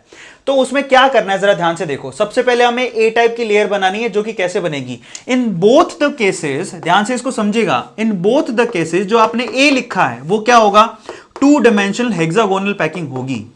हेक्सागोनल पैकिंग बहुत इंपॉर्टेंट है, इस चीज को समझिए। 2 dimensional hexagonal packing both the cases आपको बनानी है। तो मैं यहां पर बनाता हूं, जरा ध्यान से उसको देखो। जो ए टाइप की लेयर है वो 2 डायमेंशनल हेक्सागोनल पैकिंग होगी। सबको समझ में आ गया? तो मैं डायग्रामेटिकली समझाता हूं आपको, जरा ध्यान से उसको देखो।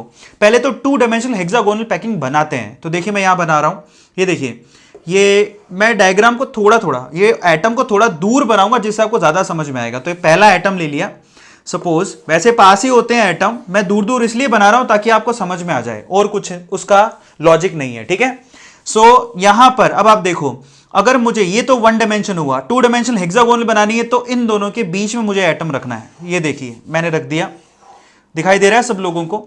चलिए फिर मुझे क्या करना है, ऐसी ही लेयर नीचे, ध्यान से उसको देखो, या फिर इन दोनों के बीच में कहें तो बीच में, ये देखिए एक यहां, ठीक है, एक यहां और एक यहां। सबको समझ में आया? ऐसे ही नीचे ये 1, ये 2 और ये 3। चलिए ये 2 डायमेंशनल हेक्सागोनल पैकिंग बनाई। अब यहां पर अगर आपको देखो, ये ए टाइप का लेयर हो गया। अब आपका कैसा लेयर, ए टाइप का लेयर हो गया। अब सीन क्या है, जरा ध्यान से उसको देखो। अगर आपको यहां पर ए बी टाइप का पैकिंग बना दिया तो वो तो हेक्सागोनल होएगा, यानी कि ऊपर का लेयर नीचे वाली लेयर के जैसा नहीं होने वाला। तो उसके लिए क्या करोगे, आपको वॉइड की सिचुएशन समझने की जरूरत है। ध्यान से उसको देखो, मैं यहां पर लिख देता हूं, ध्यान से उसको देखिएगा और मेरी बातों को समझिएगा। देखिए अब यहां पर सीन कुछ ऐसा है कि एटम पास पास है, तो ये 1, ये 2 और ये तीसरा एटम जो आपने लिया उसके बीच में एक जगह बनेगी। तो उस वॉइड को क्या बोलते हैं, ध्यान से देखो। अगर मैं यहां पर 3 बॉल के बीच में जो जगह बन रही है उसको एक वॉइड का नाम देंगे, और उस वॉइड का नाम क्या होगा, ट्राइगोनल वॉइड। ठीक है, ट्राइगोनल वॉइड कहेंगे इसको, क्योंकि 3 बॉल से मिलकर बना है। तो यहां पर 3 बॉल से मिलकर बना है तो ट्राइगोनल वॉइड होगा। अब क्रिस्टल जो होता है उसमें ट्राइगोनल वॉइड तो सिर्फ नीचे वाली लेयर में दिखेंगे। इमेजिन करो ऐसी कितनी सारी लेयर्स होंगी उसके अंदर, तो सिर्फ नीचे वाली लेयर। अगर मैंने कोई बीच में से लेयर उठा ली होती, तो अगर कोई बीच में से लेयर उठाई होती तो इस लेयर के नीचे भी कुछ एटम होते कि नहीं होते।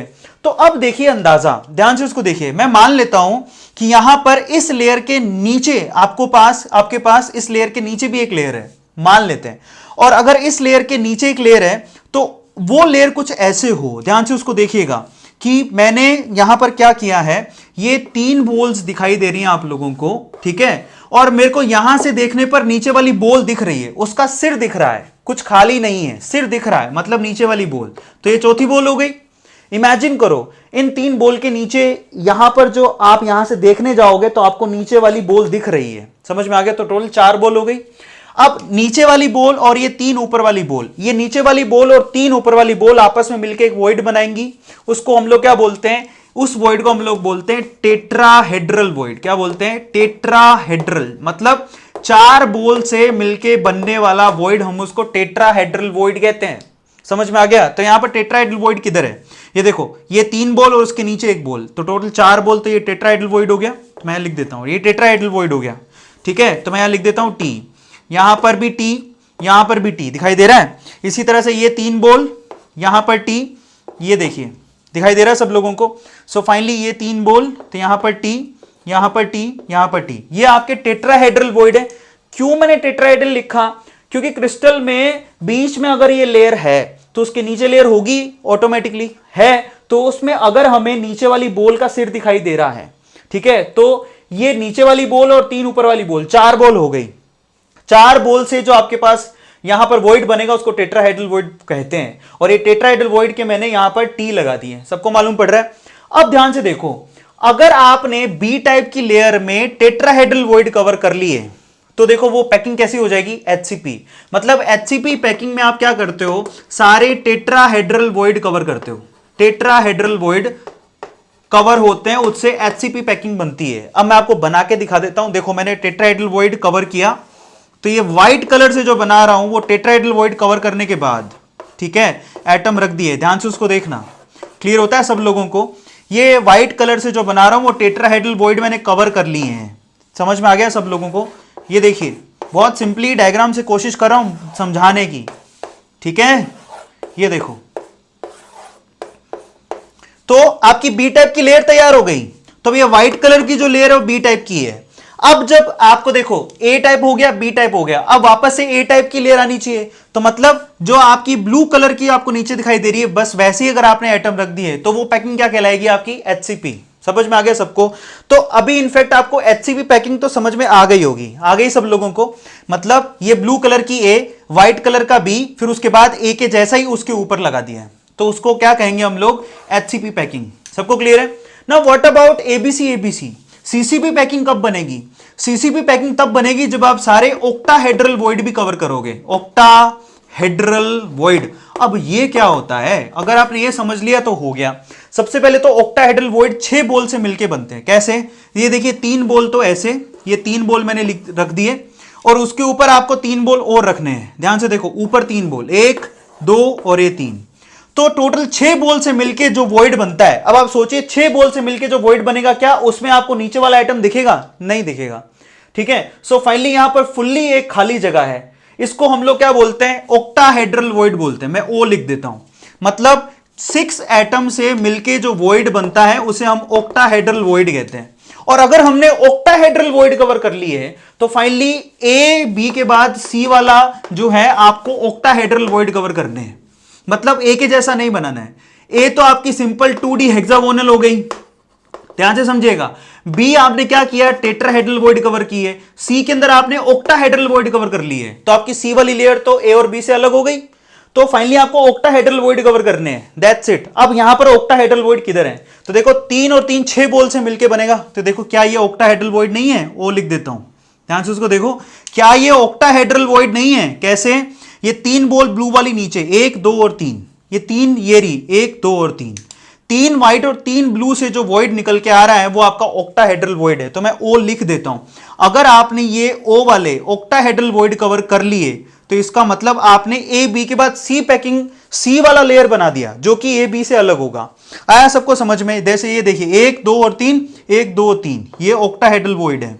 अगर आपने ऑक्टाहेड्रल वॉइड कवर कर लिए बच्चों, तो फाइनली आपका पैकिंग कैसा कहलाएगा, फाइनली आपका पैकिंग कहलाएगा एफसीसी। बस अब डायग्राम आगे आप बना सकते हो, बस आपको ये ऑक्टाहेड्रल वॉइड की जगह एक क्या रख देना है, एक नया, मैं रख के दिखा देता हूं। देखो सो फाइनली ये देखो, ये बिल्कुल हौच पौच हो जाएगा, लेकिन आई थिंक आपको अब समझ में आ गया। एक बार वीडियो को रिवाइंड करके देखिएगा। ये जो ऑक्टाहेड्रल वॉइड पे आपने बॉल रखी है वो ना तो बी से मिल रही है ना ए से, बिल्कुल नया तरह का लेयर आ गया आपके सामने। तो ये हो गया ए बी सी, सबको समझ में आ गया। अगर आपने ऑक्टाहेड्रल वॉइड कवर कर लिए तो कैसा बन जाएगा, एबीसी टाइप का पैकिंग, जिसको एफसीसी पैकिंग भी कहते हैं। सबको समझ में आ गया। सो ये बहुत ही इंपॉर्टेंट है, मैं दोबारा बोल देता हूं। ये देखिए 3 डायमेंशन पैकिंग में आपको अगर स्क्वायर पैकिंग के जैसा ही आपने दूसरा लेयर लगा दिया तो आपके पास ए टाइप का पैकिंग, जिसको 3D स्क्वायर पैकिंग कहते हैं। लेकिन अगर आपने 2D हेक्सागोनल पैकिंग में टेट्राहेड्रल वॉइड कवर करने के बाद ए लेयर के जैसी ही लेयर लगा दी, यानी कि ए, ध्यान से इसको देखिएगा, ए लेयर तो कैसी होगी 2D हेक्सागोनल, और बी लेयर में क्या करना आपको, टेट्राहेड्रल वॉइड कवर करने। फिर ए लेयर वापस से कैसी होगी 2D हेक्सागोनल, बी लेयर में क्या करना आपको, टेट्राहेड्रल वॉइड कवर करने। तो वो क्या हो गया, ABC ABC, AB AB AB, HCP packing हो गया। लेकिन अगर आपने क्या किया, यहां पर ए टाइप की लेयर बनाई 2D हेक्सा, और बी टाइप में आपने टेट्रा हेड्रल वॉइड कवर किए और सी टाइप में आपने ऑक्टाहेड्रल वॉइड कवर किए, तो आप समझ जाइएगा वो टीडी एफसीसी पैकिंग हो गया, 3D एफसीसी या सीसीपी पैकिंग हो गया, जो मैंने यहां पर बना के आप लोगों को दिखाई है। क्लियर हो गया? सो यहां पर इस तरह से आप इसको समझ सकते हो, बहुत ही ज्यादा इंपॉर्टेंट है, बहुत ही ज्यादा। अब बस आपको ये इमेजिन करना है कि यहां पर कोऑर्डिनेशन नंबर कितना होएगा।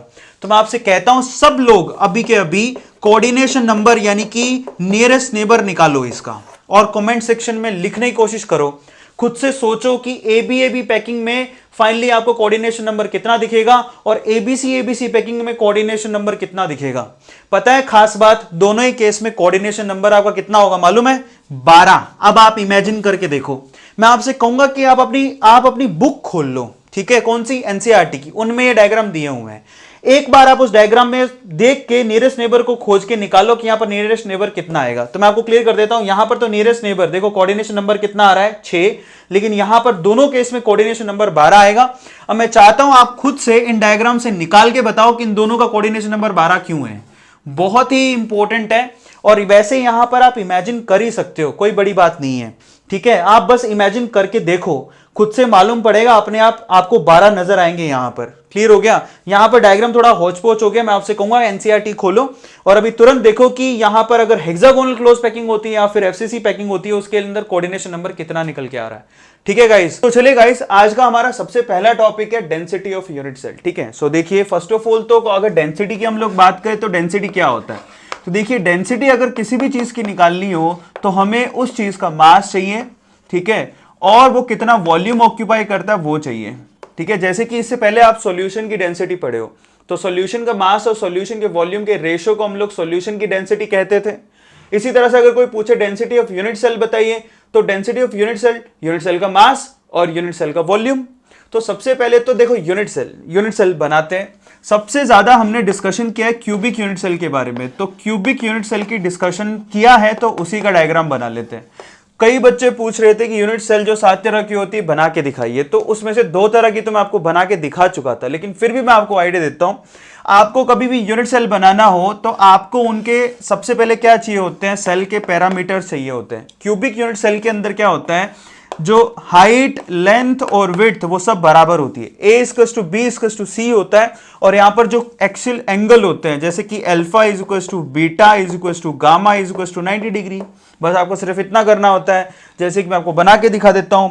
यहां हम लोगों को A = B = C चाहिए। नाउ दिस इज A, ऐसा मान लेते हैं। देखिए मैं आपको दिखा देता हूं अभी। फाइनली आपको अगर क्यूबिक यूनिट सेल बनानी है तो कैसे बनाओ, एकदम क्यूब के जैसा होना चाहिए। क्यूब नहीं देखा आपने कभी, मैंने उस दिन दिखाया भी था आपको। ये देखिए यहां पर सेल पैरामीटर के बारे में डिस्कशन कर लेता हूं, ठीक है। यहां ध्यान से इसको देखिएगा। अब देखिए ये सपोज हमारे पास ये एक्स एक्सिस हो गया, तो ये ए डिस्टेंस हुआ, ठीक है। अगर ये वाई एक्सिस हो गया तो मान लेते हैं कि जी ये बी डिस्टेंस हो गया, और ये जेड एक्सिस हो गया तो मान लेते हैं ये सी डिस्टेंस हुआ। आया सबको समझ में? ये तो इनके क्या हो गए? इंटरसेक्शन एक्स वाई जेड पे, ठीक है। ए के जस्ट सामने angle this is alpha, B के जस्ट सामने एंगल दिस इज बीटा, और सी के जस्ट सामने एंगल दिस इज गामा, और ये सारे के सारे 90 डिग्री होने चाहिए। बस आपके पास ये यूनिट सेल बन गया। अब आप ये सोचो कि यूनिट सेल का मास क्या होएगा। ये यूनिट सेल तो इमेजिनरी डॉट और लाइन से मिला के बनी है, ना तो डॉट का मास होता है ना ही लाइन का मास होता है, सही है। तो इमेजिनरी डॉट और लाइन है, इनमें जो एटम होएंगे मास तो उन्हीं का होएगा। तो फाइनली आपको क्या चाहिए जरा चेक करो। सबसे पहले तो आपको यहां पर इसका वॉल्यूम निकालना आसान है, यूनिट सेल का वॉल्यूम, क्योंकि मैंने आपसे कहा A = B = C है, तो आप क्या कीजिए यहां पर वॉल्यूम कितना होएगा। सो मैं नीचे लिखता हूं volume of unit cell, volume होएगा A³। यस और नो? सिंपल है, वॉल्यूम A³ है, जिसको मैं V भी लिख सकता हूं, यही वॉल्यूम होने वाला है। सबको समझ में आ गया? क्यूबिक यूनिट सेल के केस में A³ है, अदरवाइज वॉल्यूम को V भी लिख सकते हो। अगर मैंने यहां पर पैरामीटर चेंज कर दिए तो यहां पर A³ नहीं आएगा। अगर A = B = C नहीं है और A B C तीनों अलग है, तो यहां पर वॉल्यूम क्या आएगा? A × B × C। तो इस वॉल्यूम को मैं हमेशा क्या लिखा करूंगा? V। एंड क्यूबिक के केस में ये क्या है? A³। बहुत सिंपल है। Now we need mass of unit cell. कैसे निकालेंगे मास ऑफ यूनिट सेल? बस यही इंपॉर्टेंट है। यूनिट सेल का मास हमें चाहिए। अब आप ये सोचो, यूनिट सेल तो इमेजिनरी डॉट और लाइन से बनी हुई है, तो इसमें मास का सेंस क्या है भाई? इसके अंदर जो एटम होएगा मास तो उसी का होगा। तो एटम कितने होंगे यूनिट सेल, उसको किससे रिप्रेजेंट करते हैं? रैंक से। तो मास ऑफ यूनिट सेल के लिए सबसे पहली चीज आपको क्या चाहिए? Rank of unit cell. ठीक है, रैंक ऑफ यूनिट सेल, ध्यान से देखिएगा, रैंक ऑफ यूनिट सेल चाहिए जिसको Z से लिखते हैं। और actually rank of unit cell का मतलब ही यही होता है, atom per unit cell, atom per unit cell, यही होता है। और दूसरा आपको क्या चाहिए? उस एटम का मास, सही है, मोलर मास नहीं, एक एटम का मास चाहिए, क्योंकि आपके पास इसके अंदर एटम होते हैं, एटम मोल्स में नहीं होते हैं, एटम यूनिट में होते हैं, मतलब एक एटम है, दो है या तीन है। ठीक है, सो एटम का हमें मास चाहिए। अब आप सोचो एटम का मास किधर से आएगा? हमको किसी भी एटम का मोलर मास पता होता है, जरा ध्यान से समझिए, वी हैव मोलर मास। ठीक है, मोलर मास, और मोलर मास जैसे कि मैं बोलूं भाई सोडियम एटम है, तो सोडियम एटम का मोलर मास हमें पता होता है, कितना होता है? 23 ग्राम पर मोल। सही है, ये तो उसका मोलर मास है। मोलर मास का मतलब क्या होता है, जरा सोचो। मोलर मास मतलब एक मोल का मास, एक मोल का मास मतलब 6.023 इंटू 10⁻23। ठीक है, इतने एटम का मास, ठीक है, into mass of an atom. सबको समझ में आ गया? मास of one atom into this is called molar mass of that atom. सबको समझ में आ गया? बट हमें तो मास ऑफ एटम चाहिए ना, तो आपको क्या करना पड़ेगा? इस नंबर को हम लोग एवोगैड्रो नंबर भी कहते हैं। सो अगर आपको चाहिए यहां से मास ऑफ एटम, तो आपको क्या करना पड़ेगा? मास ऑफ, यहां लिख देता हूं, मास ऑफ एटम, यही चाहिए ना आपको। सो फाइनली उसके लिए क्या करोगे? ये चाहिए आपको, दिस इज वी नीड। तो आपको मोलर मास को किससे डिवाइड करना पड़ेगा? एवोगैड्रो नंबर से, नीचे आ जाएगा। सो मास ऑफ एन एटम क्या आया? That is molar mass divided by Avogadro number. क्योंकि हमारे पास मोलर मास जो है एक मोल का मास होता है, बट हमें एक मोल का मास नहीं चाहिए, एक एटम का मास चाहिए। एक एटम का मास किधर से आएगा? दैट इज हमें मोलर मास को किससे डिवाइड कर देना है? एवोगैड्रो नंबर से। This is called Avogadro number, ये बताने की कोशिश कर रहा हूं, यहां डिवाइड में नहीं है। This is called Avogadro number. समझ में आया? This is called Avogadro number. तो सिचुएशन को समझ लीजिएगा, this number is called Avogadro number. Avogadro number into mass of one atom is equal to molar mass. So finally mass of one atom is equal to molar mass divided by Avogadro number. समझ में आ गया सबको? ज्यादा दिक्कत हो रही है तो इसको ऊपर लिख देता हूं भाई, इसको हम लोग Na कहते हैं। सबको समझ में आ गया? That's it. अभी क्लियर हो गया सब लोगों को? सो फाइनली हमें मास ऑफ एटम भी मिल गया, that is molar mass divided by Avogadro number. हमें वॉल्यूम भी मिल गया, तो दैट्स इट, हमारा काम हो गया। अब जरा ध्यान से इसको देखो, अब यहां पर डेंसिटी का फॉर्मूला कैसे निकालोगे? तो बहुत सिंपल है, देखिए डेंसिटी ऑफ यूनिट सेल, मैं यहां लिख देता हूं। डेंसिटी को हम लोग रो से लिखते हैं, आप कैसे भी लिख लीजिए, शायद आपका सिंबॉलिक रिप्रेजेंटेशन ऐसा होगा। ठीक है, सो ये डेंसिटी है, तो सबसे पहले मास ऑफ यूनिट सेल चाहिए। तो यूनिट सेल के अंदर सबसे पहले तो आपको देखना पड़ेगा टोटल एटम कितने, वो किससे मालूम पड़ेगा? Z से। Z आपको टोटल एटम दे देगा एक यूनिट सेल के अंदर। इनटू क्या करना पड़ेगा? एक एटम का मास, इतने एटम है और एक एटम का मास कितना है? Molar mass divided by Avogadro number. और साथ में क्या करना पड़ेगा? ये तो हो गया डेंसिटी के लिए मास, सारा मास आ गया भाई, इतना यूनिट सेल के अंदर मास है। और साथ में क्या करना है? वॉल्यूम, वॉल्यूम से डिवाइड, दैट्स इट। तो ये फॉर्मूला आ गया हमारे पास डेंसिटी निकालने का, ध्यान रखना है आप लोगों को। मैं यहां पर क्लियर कर देता हूं कौन सी चीज क्या है। सबसे पहले Z तो है rank, rank of unit cell, बहुत इंपॉर्टेंट है। ठीक है, रैंक ऑफ यूनिट सेल। दूसरा यहां पर mm क्या है? This is molar mass of atom, molar mass of atom. ठीक है, तीसरा V क्या है? Volume of unit cell, volume of unit cell. ठीक है, और चौथा Na क्या है? This is Avogadro's number. So this is Avogadro's, Avogadro's number. और वो वैल्यू कितनी होती है? 6.023 इंटू 10⁻23। ये लीजिए। सो फाइनली इनका इस्तेमाल करके आप डेंसिटी निकाल सकते हो। अब होता क्या है, जनरली आपको डेंसिटी गिवन होती है, आपको रैंक पूछते हैं। ज्यादातर सवाल है कि बताइए रैंक कितना है, ये क्वेश्चन ज्यादातर पूछा जाता है। सबको समझ में आ गया? लेकिन क्वेश्चन तो खैर वो कुछ भी पूछ सकते हैं, लेकिन ज्यादातर क्वेश्चन Z के बारे में होता है कि बताइए अगर डेंसिटी दे रखी है यूनिट की, मोलर मास दे रखा है, एटम का वॉल्यूम दे रखा है, तो बताइए यूनिट का रैंक कितना होगा, मतलब कितने एटम पर यूनिट सेल आ रहे हैं। या फिर आपको ये पूछ सकते हैं कि बताइए वो पैकिंग कैसी है। ठीक है, उसके लिए आपको Z ही निकालना पड़ेगा। Z अगर Z आ रहा है 1, इसका मतलब वो सिंपल हो गया, प्रिमिटिव पैकिंग हो गई। Z आ रहा है 2, इसका मतलब बॉडी सेंटर हो गया, Z आ रहा है 4, इसका मतलब कैसा हो गया, फेस सेंटर्ड हो गया। तो इस तरह से आपको आंसर देना होता है, ठीक है। सो चलते हैं आगे, इसमें न्यूमेरिकल बहुत आते हैं, हम लोग आगे न्यूमेरिकल भी करेंगे, लेकिन पहले थ्योरेटिकल पार्ट कंप्लीट कर लेते हैं। सो फटाफट से इसका स्क्रीनशॉट ले लो, उसके बाद हम लोग आगे चलेंगे, ले लीजिए। सो चलिए गाइस, अब हम आगे चलते हैं। डेंसिटी का फॉर्मूला हमने देख लिया, उस पर हम लोग न्यूमेरिकल भी करेंगे, लेकिन उससे पहले एक थ्योरेटिकल पोर्शन और करते हैं, जो क्या है, that is position of voids. जो मैंने आपको बताया था कि वॉइड्स यानी कि खाली जगह, जो एटम के बीच में खाली जगह बन जाती है उसको हम लोग वॉइड कहते हैं। वॉइड की पोजीशन क्या होगी, लास्ट टाइम पे मैंने आपको वॉइड बताए थे कि वॉइड कौन कौन से होते हैं, तो उनमें से किन वॉइड की पोजीशन को हमें ध्यान से देखना है, उसको जरा ध्यान से उसको समझिएगा। देखिए लास्ट टाइम पे हमने एक पैकिंग पढ़ी थी, 3 dimensional packing, 3 dimensional FCC packing, याद है आप लोगों को, या फिर सीसीपी पैकिंग, एक ही बात है, ये दोनों एक ही बात है। 3 डायमेंशनल एफसीसी मतलब face centred cubic close packing, या फिर यहां पर सीसीपी का मतलब क्या है, क्यूबिक क्लोज पैकिंग। समझ में आ गया, face centred cubic close packing या फिर क्यूबिक क्लोज पैकिंग, ये एक ही बात है, ये 3 डायमेंशनल पैकिंग होती है।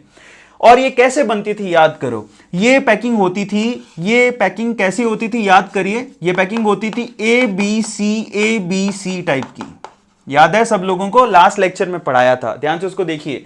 जिसमें ए में क्या करना था आपको, सबसे पहले 2 डायमेंशनल हेक्सागोनल पैकिंग बनानी थी, ठीक है, 2 डायमेंशनल हेक्सागोनल पैकिंग बनानी थी।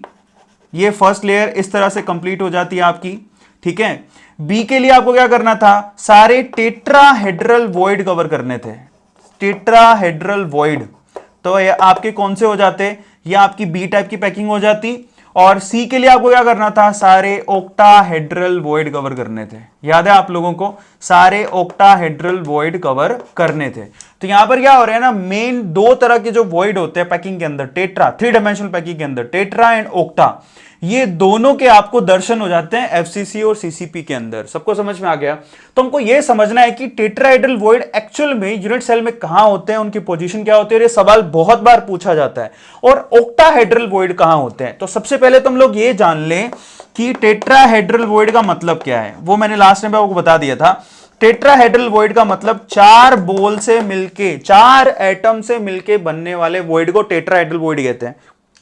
कैसे समझाएंगे उसको, 4 का मतलब सबसे पहले तो ये एक बॉल हो गया, नीचे नीचे एक बॉल रख दीजिए, रख दिया, उसके ऊपर 3 बॉल आपको अरेंज करनी है। सपोज मैंने इस तरह से अरेंज कर दी, देखो ये 1, ठीक है, ये 2, ठीक है, और ये 3। अब ये टोटल 4 बॉल हो गई। देखिए एक नीचे 3 ऊपर, ऊपर से देखेंगे तो नीचे वाली जो बॉल है उसका सिर दिखाई देगा। तो इस तरह के जो वॉइड जनरेट होते हैं इसको हम लोग क्या बोलते हैं, टेट्राहेड्रल वॉइड। सबको समझ में आ गया, ये वैसे मैंने लास्ट टाइम बताया था। सो ऐसे वॉइड को हम लोग टेट्राहेड्रल वॉइड बोलते हैं, क्लियर है। और एक्चुअल में यहां पर टेट्राहेड्रल का मतलब 4 बॉल से बना हुआ वॉइड। इसी तरह से ऑक्टाहेड्रल वॉइड भी मैंने आपको बताया था, याद करिए ऑक्टाहेड्रल वॉइड किससे बनता था, ये देखिए ऑक्टाहेड्रल वॉइड बनता था 6 बॉल से मिलके। तो यहां पर 6 एटम चाहिए आपको, जिससे आपका क्या बन जाएगा, ऑक्टाहेड्रल वॉइड। कैसे बना था, 3 नीचे और 3 ऊपर।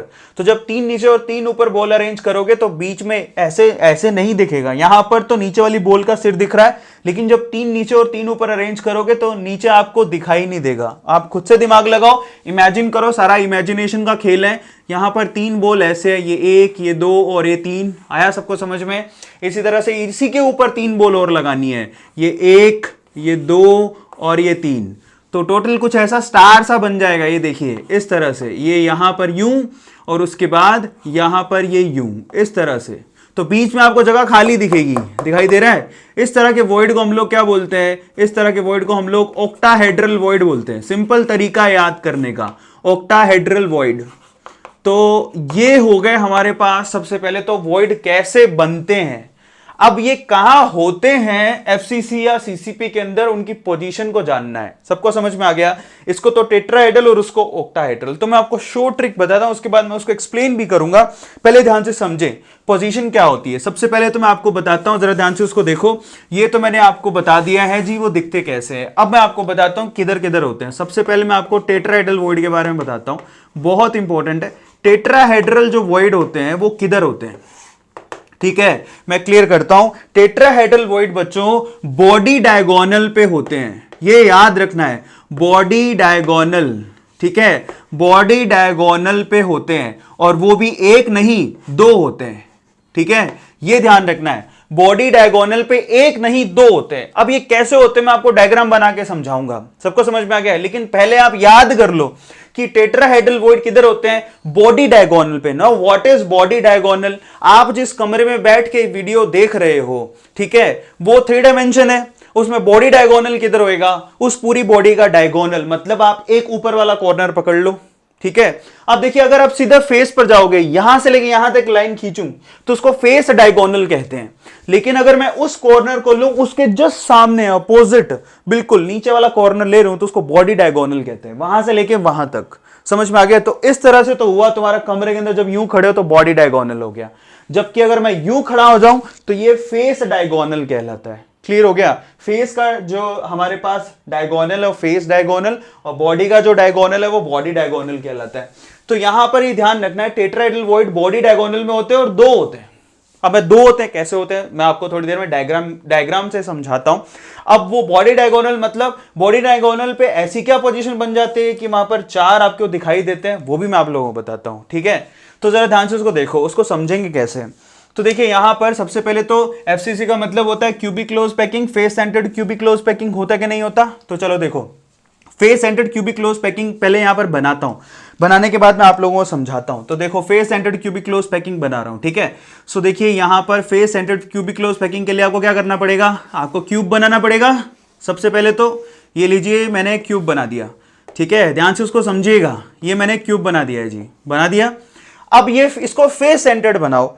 तो फेस सेंटर्ड बनाने के लिए हमको पता है कि फेस सेंटर्ड में एक तो होते हैं जी कॉर्नर पे, तो मैं सारे नहीं बनाऊंगा, सारे कॉर्नर पे होंगे, आप समझ जाइए, जितने 8 कॉर्नर है वहां पे होंगे, मैं सिर्फ एक ही बना के दिखा रहा हूं। उसके अलावा किधर किधर होंगे, उसके अलावा फेसेस पे भी होंगे। तो चलो फेसेस पे, फेसेस के सेंटर पे, तो देखो इस कॉर्नर से कितने फेस जुड़े हुए हैं, आप जरा सोचिए ना कि वो जो अगर कॉर्नर है उससे फेस कितने जुड़े हुए हैं, 3, एक ऊपर वाला फेस, एक ये वाला फेस जहां बोर्ड लगा हुआ है, एक वहां उस तरफ वाला फेस, 3 फेस है ना। आप जिस कमरे में बैठे हैं वहां का कॉर्नर कितने फेस से जुड़ा हुआ है, 3 फेस से जुड़ा हुआ है। देखो एक तो ऊपर वाला छत वाला फेस, एक ये वाला फेस, और ऐसे एक उधर वाला फेस।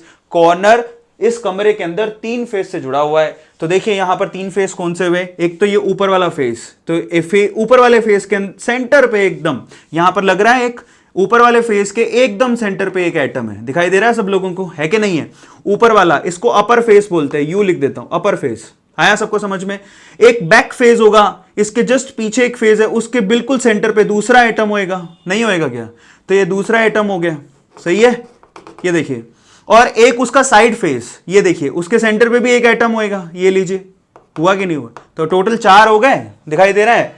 तो मैंने आपसे कहा था कि 4 बॉल से मिलके बनने वाले वॉइड को हम लोग क्या बोलते हैं, 4 बॉल से मिलके बनने वाले वॉइड को ही हम लोग टेट्राहेड्रल वॉइड बोलते हैं। तो बस ये 4 बॉल हुआ कि नहीं हुआ? देखो एक बॉल ये इमेजिन करो, दूसरा बॉल जस्ट ऊपर वाले फेस पर सेंटर पे, ठीक है, फेस के सेंटर पे, तीसरा बॉल उसके जस्ट साइड, उसके जस्ट बैक वाली के, ये बैक वाला आपका फेस हो गया वहां, और एक उसके साइड वाले फेस पर। तो 4 बॉल्स हो गई। तो 4 बॉल से मिलके, अब देखो 4 बॉल से एक टेट्राहेड्रॉन बन भी रहा है, ये देखिए, ये देखिए, दिखाई दे रहा है? तो इसीलिए उसको क्या बोलते हैं। अब इससे जो वॉइड जनरेट होएगा, 3 बॉल तो ये हो गई, एक बॉल वो हो गई, देखो ऐसे ही यहां पर एक बॉल नीचे 3 बॉल ऊपर, दिखाई दे रहा है? उससे जो वॉइड जनरेट होएगा उसी को हम लोग क्या बोलेंगे, टेट्राहेड्रल वॉइड। अब देखिए ये तो अगर ये 3 बॉल इधर और एक बॉल यहां पर है, तो उससे जो भी वॉइड जनरेट हो रहा है बेसिकली उसको टेट्राहेड्रल वॉइड कहते हैं। सबको समझ में आ गया? अब जरा सोचो वो किधर होएगा। तो यहां पर जरा ध्यान से इसको देखो, एक्चुअल में वो है एक बॉडी डायगोनल, तो मैं यहां पर व्हाइट से बनाता हूं बॉडी डायगोनल, ध्यान से उसको देखना, ये पूरा एक बॉडी डायगोनल है, दिखाई दे रहा है? वो कॉर्नर और ये कॉर्नर को मैंने मिला दिया, सबको समझ में आ गया? तो मैं इसको यहां बनाता हूं, ये तो हमें समझ में आ गया, 4 बॉल से मिलके बनने वाले को हम लोग टेट्राहेड्रल वॉइड कहते हैं। ये बॉडी डायगोनल रहा। अब बॉडी डायगोनल में कई बार सवाल ये भी पूछते हैं कि बॉडी डायगोनल में टेट्राहेड्रल वॉइड किधर होता है। तो आपको पता है बॉडी डायगोनल जो है उसकी टोटल लेंथ कितनी होती है, ये तो आपको पता होना चाहिए, कितनी होती है, याद करो। सो यहां पर देखिए ये होता है √3a के बराबर, 4r, याद है? इसकी आपको कैलकुलेशन कराई थी, यहां पर एटम 4r होता है, वो √3a के बराबर हो जाता है, याद है सब लोगों को? ये हमने कैलकुलेशन पैकिंग में करी थी, r और a के बीच में जो रिलेशन था, 4r इज इक्वल टू क्या लिखा था, √3a, यस और नो? ठीक है। 4r square is equal to क्या, 4r is equal to root 3 ये लिखा था, याद होगा। So 4r square is equal to, पूरे 4r की स्क्वायर की थी तो वो क्या था, a square plus a square plus a square, तो 4r is equal to root 3 आया था। टोटल ये 4r था जो किसके बराबर था, रूट 3a के। याद है सब लोगों को, याद होगा, जाके एक बार a और r के रिलेशन देख लो, मालूम पड़ जाएगा। 4r रूट 3a के बराबर था तो r इज इक्वल टू क्या था, रूट 3a/4, तभी तो निकाला था। और ये पूरा का पूरा 4r के बराबर था, याद है सब लोगों को। अब देखो यहां पे 2 होंगे तो किधर होंगे, इनको 4 पार्ट में डिवाइड करो। ये देखो, ये आपका फर्स्ट पार्ट, ये आपका सेकंड पार्ट, ये आपका थर्ड पार्ट, तो इक्वल 4 इक्वल पार्ट में डिवाइड हो गए।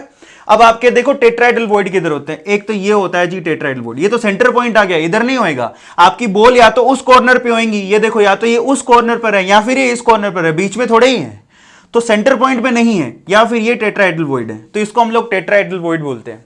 मैंने टी लिख भी दिया है, उधर से पहला पॉइंट, नीचे से पहला पॉइंट, ये टेट्राहेड्रल वॉइड है।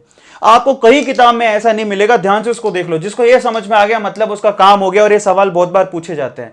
तो ये टेट्राहेड्रल वॉइड होगा। मैं आपसे सवाल पूछूं कि बताइए कि उस कॉर्नर से ये डिस्टेंस कितना है, तो बड़ा सिंपल है, ये कितना है जरा बताइए।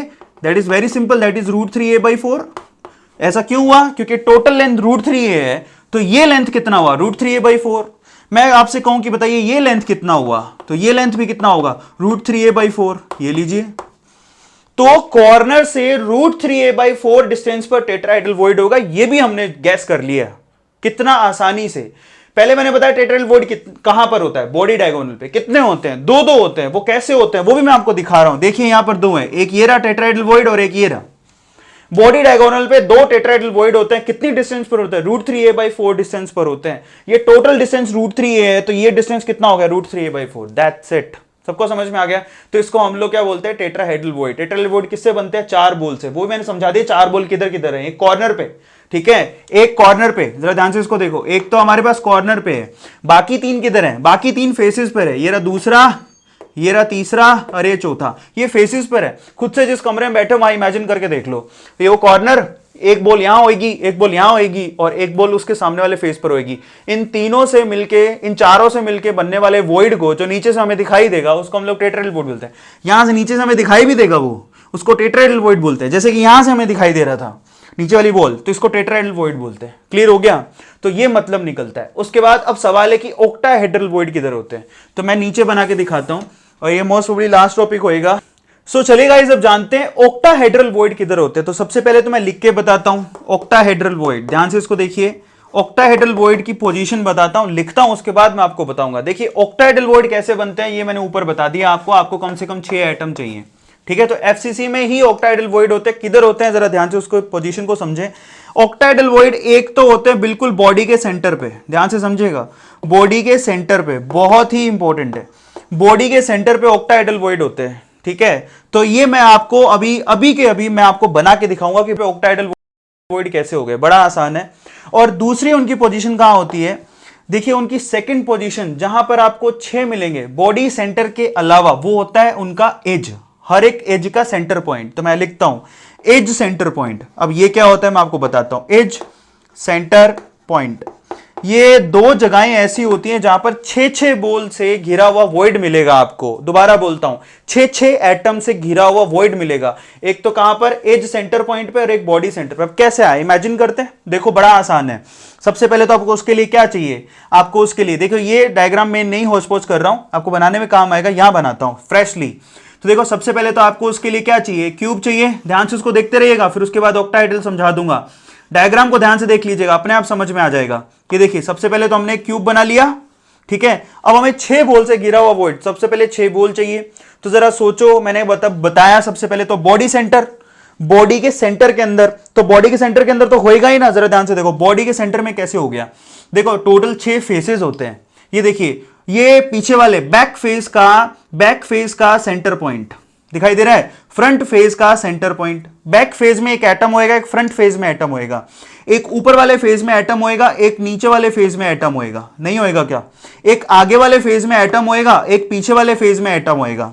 सही है। अब आप सोचो जरा, जिस कमरे में आप बैठे हो, यहां सेंटर में बैठे हो बिल्कुल आप, तो आप सेंटर में क्यों बैठ पाए, क्योंकि सेंटर में मान लो एक वॉइड है, खाली जगह तब बैठ पाए, आपके सामने एक बॉल है, आपके जस्ट पीछे एक बॉल है, आपके दाएं एक बॉल है, आपके जस्ट बाएं एक बॉल है, आपके जस्ट ऊपर एक बॉल है, आपके जस्ट नीचे एक बॉल है, और बीच में आप बैठे हो, तो 6 बॉल नहीं हो गई क्या? इमेजिन करके देखो, कमरे के सेंटर पे बैठ जाओ, आजू बाजू दायां बायां ऊपर नीचे आगे पीछे 6 जगह बॉल, बीच में आप हो, तो बीच वाला आप क्यों बैठ पाए? क्योंकि बीच में एक जगह थी। बस वही इमेजिनेशन यहां पर करनी है। तो फाइनली आप देखिए ये 6 बॉल जो हैं जो आपको दिखाई दे रही हैं, ये अपर पार्ट, ये लोअर पार्ट, ये बैक पार्ट, ये फ्रंट पार्ट, ठीक है, और ये हमारे पास राइट पार्ट, ये राइट पार्ट और ये लेफ्ट पार्ट। बस उसके बीच में आपको जो दिखाई दे रहा है ये रहा, ये हमारे पास क्या हो गया? Octahedral void. ऑक्टाहेड्रल वॉइड लिख देता हूं, ये बीच में 6 बॉल से बन गया, साफ साफ दिखाई दे रहा है। अब एक तो ये हो गया, मालूम पड़ गया। उसके बाद मैंने आपसे कहा कि ये एज के सेंटर पे कोई भी एज पकड़ लो, तो मैं आपको वो भी फ्रेश बना के दिखा देता हूं। देखो, अब आप कोई भी एक एज पकड़ लो, ये लो, ये मैंने बना दिया है जी आपके पास। सबसे पहले तो एक क्यूब, डायग्राम ध्यान से दिखाई दे रहा है जिसको, उसको आसानी समझ में आ जाएगा। क्यूब बना दिया। अब मैंने कहा एज का सेंटर, अब ये होता है ना एज, उसका सेंटर पकड़ लो। यहां पर जो भी एटम होएगा एक्चुअल में वो एक्चुअली किधर है? ऑक्टाहेड्रल वॉइड पर है। एज का सेंटर एक ऑक्टाहेड्रल वॉइड होता है। अब कैसे होता है जरा खुद ही इमेजिन करके देख लो। आप देखो, क्या एज के एक एटम इधर होएगा? एज का एक एटम इधर, एक एटम इधर, हो गया। एक एटम बिल्कुल यहां पर इस तरफ, एक एटम इस तरफ, हो गया। तो एक एटम यहां है, एक एटम यहां है, एक एटम इस तरफ है, एक एटम इस तरफ है, एक एटम देखो इस तरफ होएगा और एक एटम इस तरफ होएगा। आप खुद से इमेजिन करके देखो भाई, अगर ये यहां पर ये ऐसा, ये 2 डायमेंशन है, अगर ये 2 डायमेंशन को मैं बता दूं कि ये हमारे पास अपर पार्ट है और ये उसकी एज हो गई, तो ये अगर एज है तो किधर किधर? एक तो इस तरफ, मैं बना के दिखा रहा हूं, देखो, एक तो इस तरफ एक एटम होएगा, सो एक उसके जस्ट अपोजिट साइड में एटम होएगा, एक ये और एक ये, एक ऊपर होएगा, एक नीचे होएगा, एक दाएं होएगा, एक बाएं होएगा। 6 साइड ही हो गए ना टोटल, बीच में बैठा है तो खुद से इमेजिन करो। एक आपकी तरफ एटम होएगा क्योंकि वो फेसेस पर है, एक उसके जस्ट अपोजिट एटम होएगा। ये देखो, ये आपकी तरफ, ये अपोजिट, ये उसके इस तरफ, देखो 1 2 3 4 5 और 6 दिखाई दे रहा है। ऊपर नीचे, आपकी तरफ, पीछे की तरफ, उसके बाद इस तरफ और इस तरफ, 6 हो गए। ये मैं आपको बना के भी दिखा रहा हूं। फाइनली यहां पर एज 6 एटम से मिलकर घिरा होता है, तो फाइनली एज पर भी क्या हो गया? बेसिकली ऑक्टाहेड्रल वॉइड हो गया। ये पोजीशंस आपको पता होनी चाहिए। अब सवाल ये, जरा ध्यान से इसको देखो, आप यहां पर टेट्राहेड्रल वॉइड होते कितने हैं? कैलकुलेट करके देखो, टोटल बॉडी डायगोनल कितने होंगे? जरा सोचो, एक बॉडी डायगोनल पे 2 टेट्राहेड्रल वॉइड होते हैं, तो टोटल बॉडी डायगोनल कितने होते हैं? देखो 1, ठीक है, 2 3, ठीक है, और 4। मैं बना के दिखा देता हूं। देखो, ये एक बॉडी डायगोनल, तो ये दूसरा बॉडी डायगोनल, ध्यान से देखो, 2D के अंदर बना के दिखा रहा हूं। एक, ये रहा एक बॉडी डायगोनल, ये दूसरा बॉडी डायगोनल, सबको समझ में आ गया? यहां से लेके यहां तक ये तीसरा बॉडी डायगोनल हो गया, और यहां से लेके और यहां तक ये चौथा बॉडी डायगोनल। अब जरा सोचो, 4 तो होते हैं बॉडी डायगोनल और एक बॉडी डायगोनल पे 2 टेट्राहेड्रल वॉइड होते हैं, तो टोटल टेट्राहेड्रल वॉइड कितने होते हैं एफसीसी में? 8। खुद से काउंट करके देख लो जिस कमरे में बैठे हो। यहां से लेके यहां तक एक बॉडी डायगोनल, यहां से लेके यहां तक दूसरा बॉडी डायगोनल, यहां से लेके यहां तक तीसरा बॉडी डायगोनल, यहां से लेके यहां तक चौथा बॉडी डायगोनल। 4 बॉडी डायगोनल पे, एक पे 2 होते हैं, तो 4 पे 8 हो गए। तो हमारे पास 8 टेट्राहेड्रल वॉइड होते हैं किसके अंदर? एफसीसी में। अब सवाल है ऑक्टाहेड्रल वॉइड कितने होते हैं? तो जरा खुद से सोचो, बॉडी सेंटर पर तो एक ही ऑक्टाहेड्रल वॉइड होएगा ना, समझ में आ गया? और अगर एज सेंटर पर देखें तो जरा ध्यान से देखो, टोटल एज कितने होते हैं? टोटल एज पूरे क्यूब के अंदर काउंट करो, 12 होते हैं टोटल एज। ये देखो 1 2 3 4 5 6 7 8 9 10 11 12, तो 12 एज होते हैं। आया सबको समझ में? और अब ये सोचो कि एक एज पर अगर कोई एटम पड़ा है तो उसका कितना हिस्सा यूनिट सेल के अंदर आ रहा है? उसका 1/4 हिस्सा ही यूनिट सेल के अंदर आएगा। सो 12 इंटू 1/4, ये कितना हो गया? 3। तो टोटल वॉइड कितने हो गए? 3 और 1 4, ठीक है। ऑक्टाहेड्रल वॉइड पे 4 एटम ही रह सकते हैं, मतलब ऑक्टाहेड्रल वॉइड कितने हो गए? 4 का कंट्रीब्यूशन रहेगा। एक एज पर खुद ही एटम रख के देख लो, एक एज पर अगर एक स्फेयर रख के देखो तो उसका 1/4 पार्ट ही है जो अंदर आएगा। बाकी तो दूसरी यूनिट सेल के अंदर होएगा। अब खुद से इमेजिन करके देखो, अगर ये एक एज है तो यहां पर एक एटम रख के खुद से देखो, इसका सिर्फ 1/4 पार्ट ही है जो यूनिट सेल के अंदर आएगा, बाकी चारों यूनिट सेल में चला जाएगा। क्लियर हो गया? सो फाइनली यहां पर मैं रैप अप कर रहा हूं, ध्यान से इसको देखो, फिर से समझा देता हूं, बहुत ही इंटरेस्टिंग है, ध्यान से इसको जिसने समझा, और मैं आपसे कहूंगा अगर आपको समझ में आ गया कमेंट सेक्शन में जरूर लिखो कि मुझे समझ में आ गया, और आप इमेजिनेशन जितनी पावर स्ट्रांग होगी यहां पर उतनी ज्यादा समझ में आएगा। सो यहां पर रैप अप कर रहा हूं। सबसे पहले तो टेट्राहेड्रल वॉइड बॉडी डायगोनल पे होते हैं, 2 होते हैं। बॉडी डायगोनल कितने होते हैं? 4। खुद से जिस कमरे में बैठे हो इमेजिन करके देख लो, 4 × 2 8, यानी एफसीसी में टेट्राहेड्रल वॉइड होते हैं 8। सबको समझ में आ गया? जबकि एफसीसी की रैंक देखो, आपको पता है एफसीसी रैंक कितनी होती है? 4। ये हम पढ़ के आ चुके हैं। 4 रैंक वाले में 8 टेट्राहेड्रल वॉइड है। सबको समझ में आ गया? जबकि ऑक्टाहेड्रल वॉइड कितने? एक तो बॉडी के सेंटर पे एटम आ जाएगा, तो पूरा एटम एक वॉइड मतलब एक पूरा एटम होना चाहिए। तो फाइनली यहां पर एक पूरा एटम, ये भी बॉडी के अंदर ही आ रहे हैं, बॉडी डायगोनल बॉडी के अंदर ही होएगा, तो वहां पर पूरा एटम काउंट हो गया ना, इसलिए टोटल 8 यहां पर टेट्राहेड्रल वॉइड बनेंगे जहां पर 8 एटम रह सकते हैं। जबकि यहां पर ऑक्टेट और वॉइड के अंदर छोटे एटम रहते हैं, ये भी क्लियर कर देता हूं, छोटे छोटे। ठीक है, आपको पता है कैटायन छोटे होते हैं तो वो वॉइड के अंदर ही रहते हैं, तो ये ध्यान रखो। वॉइड का मतलब जो एटम के रहने की जगह, जैसे कि अगर आप जरा सोचो घर पे अगर आपको मम्मी बोले कि जाओ आपको ये डब्बा दिया और इस डब्बे के अंदर लड्डू लगाओ, तो आपने क्या किया? बड़ा धसा धसा के लड्डू को लगा दिया, फिर भी यहां पर वॉइड रह गए। ये मैंने आपको बताया था, देखो ये वॉइड रह गए। क्या इस लड्डू के अलावा यहां पर बादाम नहीं आ सकते हैं? तो लड्डू तो बड़े हो गए लेकिन बादाम छोटे हो गए, तो बादाम किधर रहेंगे? वॉइड में। दो छोटी चीजें वॉइड में रह सकती है। ऐसे ही एनायन बड़े होते हैं, कैटायन छोटे होते हैं। तो एनायन ज्यादातर पैकिंग बनाते हैं और कैटायन किधर रहते हैं? इन वॉइड के अंदर ही रहते हैं। सो फाइनली इन वॉइड में टेट्राहेड्रल वॉइड बॉडी डायगोनल पे होते हैं 8 होते हैं। ऑक्टाहेड्रल वॉइड देखो, बॉडी सेंटर में अगर कोई आपने रख दिया तो बॉडी के अंदर ही आ गया, तो 1। जबकि एज सेंटर पे पूरा एटम नहीं हुआ, एज सेंटर टोटल एज होते हैं 12, उसके सेंटर पे अगर कोई एटम रखा है तो 1/4 पार्ट ही यूनिट सेल के अंदर आएगा। तो टोटल कितने हो गए? 3 ही एटम हुए। तो हमें एटम के हिसाब से काउंट कर रहे हैं। सबको समझ में आ गया? एटम के हिसाब से वॉइड की संख्या कितनी है? तो एटम के हिसाब से ऑक्टाहेड्रल वॉइड की संख्या हो गई टोटल 4। अब ध्यान से समझिए, उसके बाद मैं आपको बताऊंगा आगे। फाइनली अगर एफसीसी की रैंक 4 है तो उसमें टेट्राहेड्रल वॉइड 8 है और ऑक्टाहेड्रल वॉइड 4 है। सबको समझ में आ गया? तो मजे की बात, यहां से सीधी सीधी एक शॉर्ट ट्रिक बन जाती है। ठीक है, अगर आपके पास Z की वैल्यू यानी कि rank of unit cell n है, तो उसमें टेट्राहेड्रल वॉइड कितने हो गए? Twice of n। ये देखो ना, अगर ये 4 है तो वो 8 थे, तो ये n हुए, तो ये कितने हुए? Twice of n। और ऑक्टाहेड्रल वॉइड कितने हो गए? n के बराबर। बस ये चीज जिसको समझ में आ गई उसके न्यूमेरिकल हो जाएंगे। यहां स्टार लगा रहा हूं, बड़े ध्यान से उसको देखो। अगर ये इसकी रैंक 4 थी तो इसके टेट्राहेड्रल वॉइड कितने हैं? 8। ऑक्टाहेड्रल वॉइड कितने हैं? 4। अगर उसकी रैंक n हुई तो उसके टेट्राहेड्रल वॉइड कितने होंगे? Twice of n। और ऑक्टाहेड्रल वॉइड कितने होंगे? n।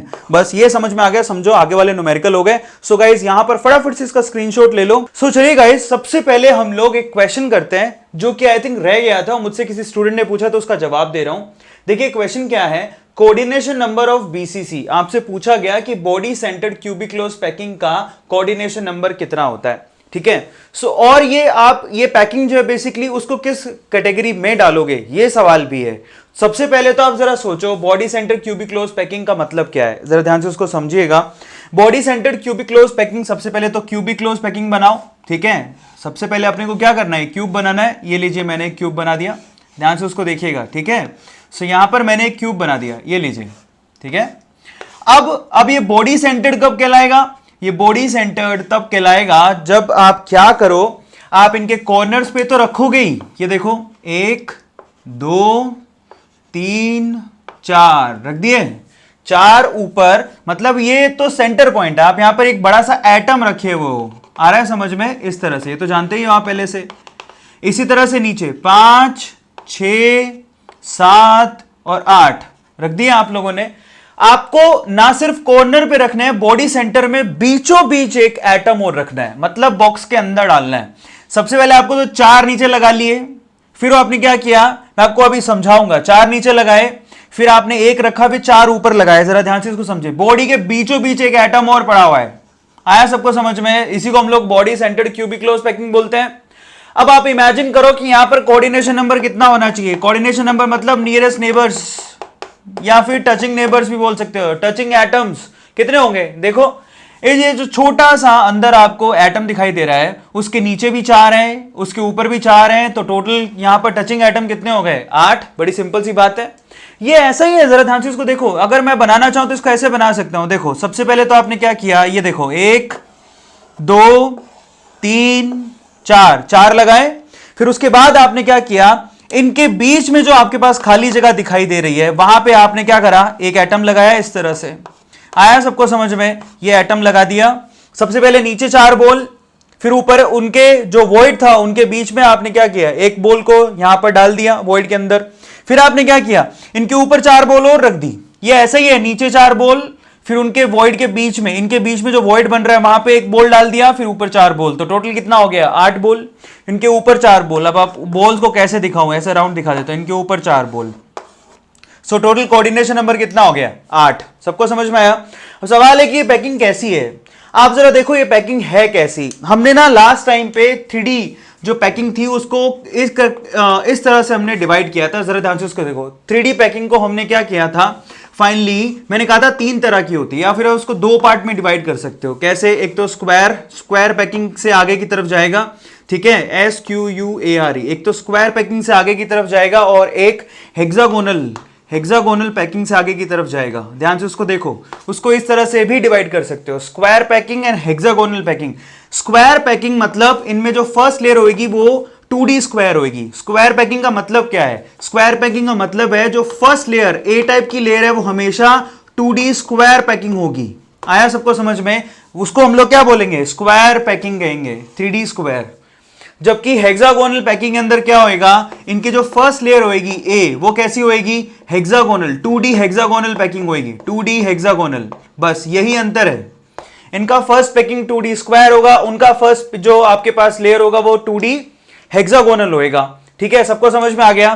फाइनली ये जो स्क्वायर है वो भी 2 तरह से आप इसको डिवाइड कर सकते हो। एक तो ए, और एक होगा यहां पर AB। अब ये कैसे हो गया? आपको सबसे पहले ए टाइप की जो लेयर है वो तो कैसे बनानी है? 2D square. और आपको आगे वाली लेयर भी सेम ही बनानी है, ये भी कैसी होगी? 2D square. आया सबको समझ में? यहां पर क्या है, ये जो फर्स्ट लेयर है वो कैसी बनाओगे? 2D square. जबकि जो सेकंड लेयर है वो आपको ऐसी ही बनानी है। जरा ध्यान से इसको देखो। स्क्वायर बनाने के बाद जो बीच में जगह बचेगी वहां पर, मतलब ये लेयर कुछ ऐसी होगी। देखो आपके पास ये जो स्ट्रक्चर होएगी वो कुछ ऐसी होएगी। आपने सबसे पहले ऐसे किया, स्क्वायर पैकिंग ली, जिसका फर्स्ट लेयर आपने डाल दिया, दिखाई दे रहा है सब लोगों को? ये देखिए। उसके बाद आपको क्या करना है, यहां पर जो वॉइड जनरेट हो रहा है यहां पर आपको क्या करना है, उसके ऊपर एक बॉल रखना है। समझ में आ गया सब लोगों को? इसी तरह से यहां पे भी ये देखिए, बस ये बी टाइप का लेयर हो गया, रख दिया आपने। सो इस तरह से आपको अरेंज करना है। क्लियर हुआ सब लोगों को? बस अगर ये समझ गए तो हो गए। अब ये ऊपर वाला लेयर देखो, ये लेयर तो कैसा है? ए। तो ये जो आपके पास ये जो पिंक कलर का लेयर दिख रहा है वो कैसा है? बी। अब उसके बाद फिर से ए, यानी कि नीचे टाइप का ही आपको लेयर ऊपर लगा देना है, मतलब इसके जस्ट ऊपर। सो फाइनली यहां पर क्या होगा, इस तरह से लेयर एक और लगा देना आपको। तो एक्चुअल में ये जो पैकिंग आपको दिखाई दे रही है वो कैसी है? ये BCC पैकिंग कहलाती है, body centred cubic close packing. ये ऐसी ही है, ध्यान से उसको देखो, ये ऐसी ही पैकिंग है। सो स्क्वायर पैकिंग को भी हम 2 पार्ट में डिवाइड कर सकते हैं। उस टाइम पे मैंने आपको सिर्फ ए के बारे में बताया था, आप इसका सेकंड पार्ट भी देख सकते हो, AB। मतलब इनका जो ए लेयर होगा वो 2D स्क्वायर पैकिंग होएगा। सबको समझ में आ गया? सो फाइनली यहां पर कोऑर्डिनेशन नंबर के बारे में बात कर लेते हैं। देखो अगर ए टाइप का था तो कोऑर्डिनेशन नंबर कितना आ रहा था? 6, ये आपको मैंने बता दिया था। और अगर AB टाइप का तो यहां कोऑर्डिनेशन नंबर कितना आ रहा था? 8। अभी तो निकाले हो, ये देखो 8। जबकि हेक्सागोनल के अंदर यहां पे भी 2 पार्ट में इसको डिवाइड कर सकते हो, यस और नो? सो फाइनली इधर अगर 2 पार्ट में डिवाइड करते हो तो वो कौन कौन से पार्ट हैं, जरा ध्यान से उसको देखो। सो फाइनली देखो, हेक्सागोनल का फर्स्ट पार्ट था, ये भी कैसा था? AB। याद है आप लोगों को? सो यहां पर AB का मतलब क्या होता है? ये HCP पैकिंग थी, हेक्सागोनल क्लोज पैकिंग थी, याद है? इसमें ए लेयर कैसी होनी चाहिए? ए लेयर आपकी 2D हेक्सागोनल होनी चाहिए थी, याद है आप लोगों को? और यहां पर जो बी लेयर है वो कैसी होनी चाहिए थी? यहां पर बी लेयर सभी टेट्राहेड्रल वॉइड कवर करने थे आपको, टेट्राहेड्रल वॉइड। अगर आपको ये मालूम पड़ गया तो हो गया। फिर उसके बाद A 2D square packing, B tetrahedral void cover करने हैं। इस तरह से जो पैकिंग बनाते हो वो होती है hexagonal close packing, 3 dimension hexagonal close packing. जिसका कोऑर्डिनेशन नंबर कितना आता था 12। ये बहुत ही सिंपल था। अब मैं आपको यहां पे भी एक आइडिया दे सकता हूं, आप लोग याद करो कि मैंने आपको हेक्सागोनल बना के दिखाया था, मैं इस तरफ बना के दिखाता हूं आप लोगों को, जरा ध्यान से उसको देखो। मैं इस तरफ बना देता हूं, जगह थोड़ी सी कम रह गई है वहां पे, सो इस तरफ बना के दिखाता हूं। आप लोग याद करिए कि मैंने आपको हेक्सागोनल बना के दिखाया था, ये देखिए ये इस तरह से था, याद है आप लोगों को। उसके बाद एक सेम ऐसा स्ट्रक्चर नीचे बनाना था, ये देखिए ये इस तरह से हम लोगों ने बनाया था, ठीक है, ये देखिए इस तरह से हम लोगों ने बनाया था और फाइनली इसको जोड़ दिया था। और मैंने आपको इनके लिए यहां पर देखिए जरा, आपको इसके लिए मैंने रैंक निकाल के बताया था, याद हो तो। सो इस तरह से ये हेक्सागोनल है। अब यहां पर रैंक जब निकाल के बताया था तो आप लोग याद करो कि एटम कहां कहां थे। यहां पर एटम एक तो थे कॉर्नर पे, ये रहा 1 2 3 4 5 6 थे कि नहीं थे कॉर्नर पे, यानी कि ये 6 ऊपर कॉर्नर हो गए, 6 नीचे कॉर्नर है। सो एक तो थे कॉर्नर पे, ये लीजिए थे।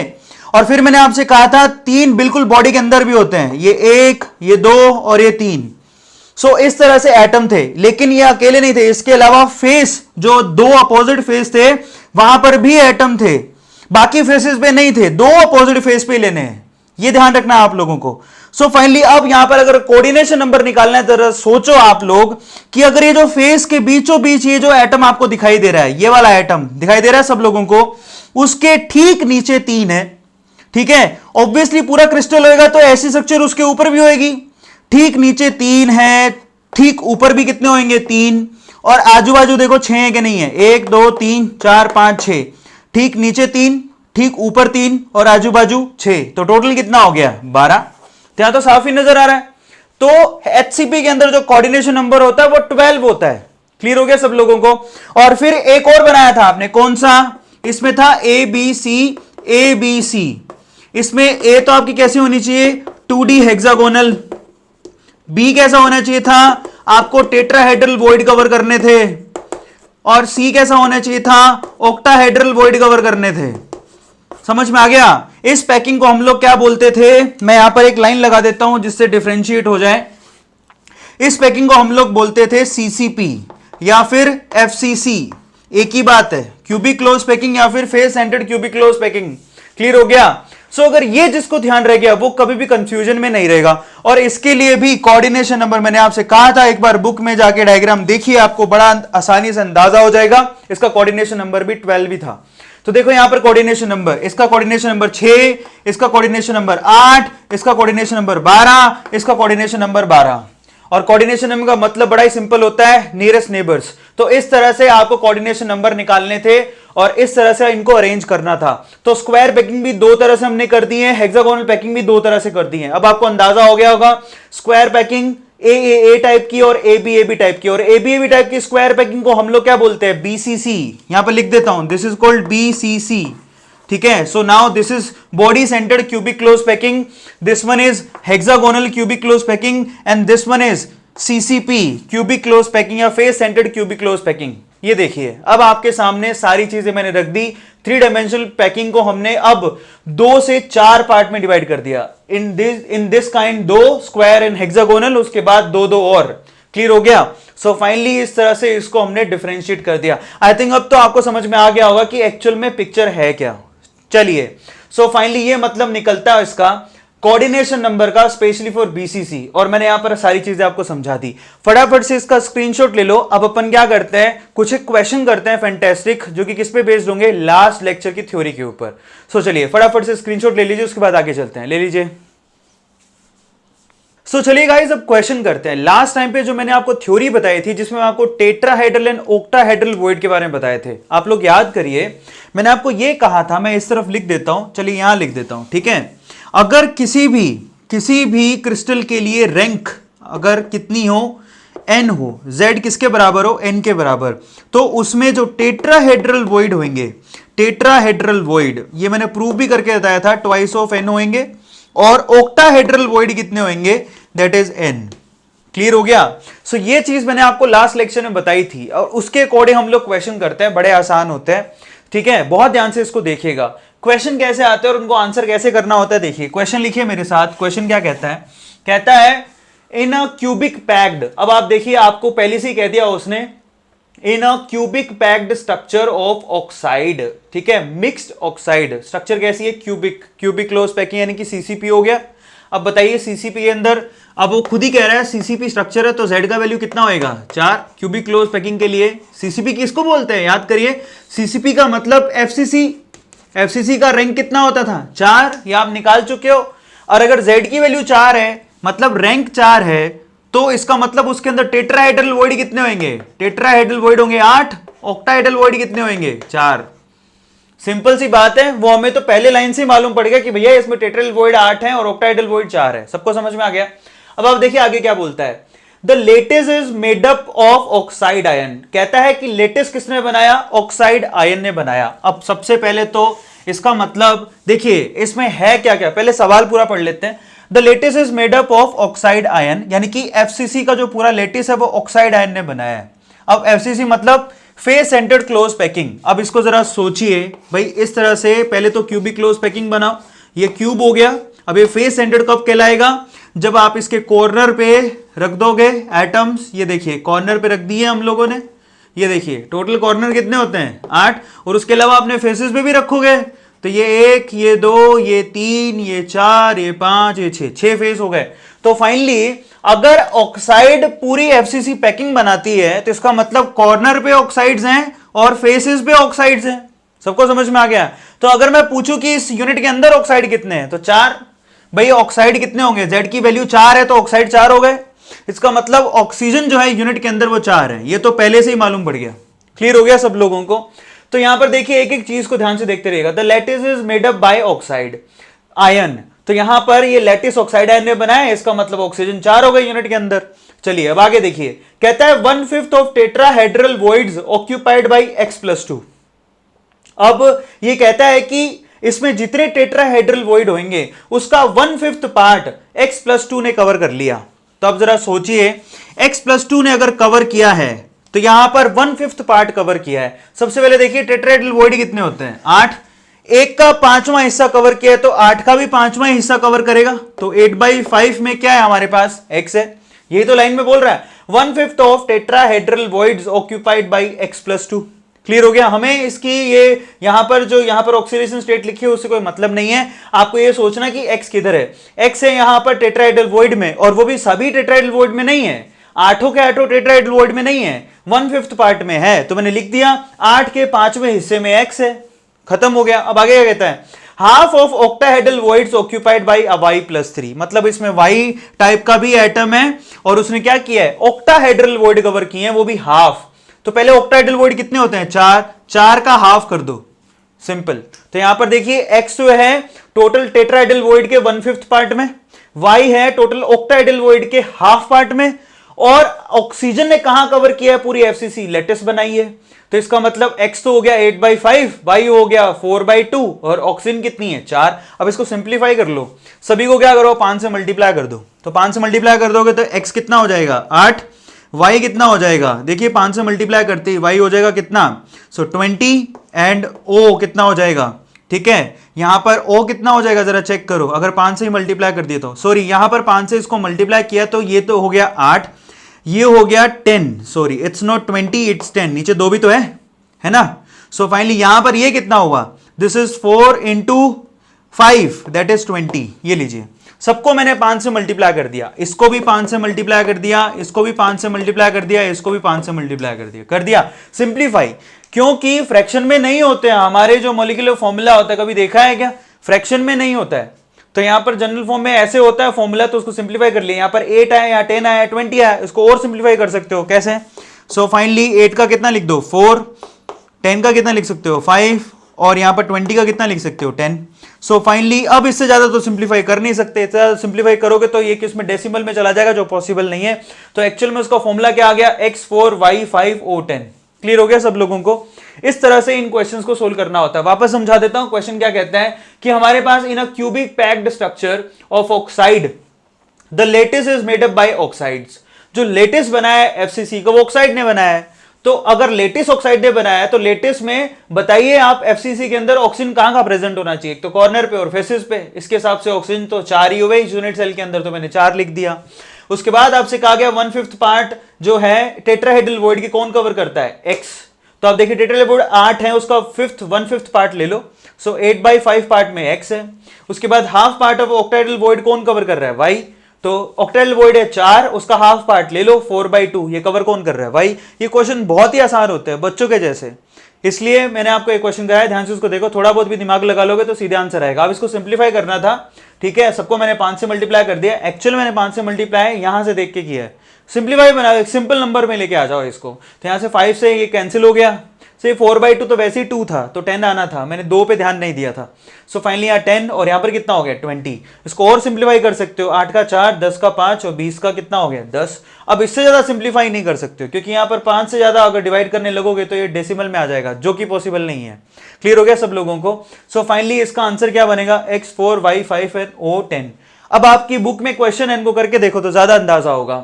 अब एक डेंसिटी का क्वेश्चन और कर लेते हैं, टिल देन फटाफट से इसका स्क्रीनशॉट ले लो। चलिए आगे चलते हैं, ले लीजिए। सो चलिए गाइस एक डेंसिटी बेस्ड क्वेश्चन कर लेते हैं। डेंसिटी का भी मैंने आपको फॉर्मूला बताया था, मैं इस तरफ लिख देता हूं। डेंसिटी निकालने का, यूनिट सेल का डेंसिटी निकालने का फॉर्मूला क्या था, दैट इज वेरी सिंपल। आपको सबसे पहले Z लेना था, उसके बाद मोलर मास लेना था एटम का, मोलर मास को एवोगैड्रो नंबर से डिवाइड करना था, नीचे आना था वॉल्यूम।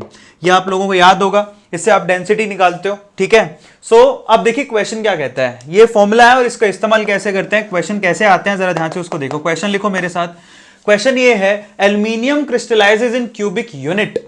अब देखिए पिछले सवाल में जाइए वापस, जो इससे पहले करवाया, वहां पर क्यूबिक पैक्ड सिस्टम लिखा हुआ था, क्यूबिक पैक्ड क्रिस्टल।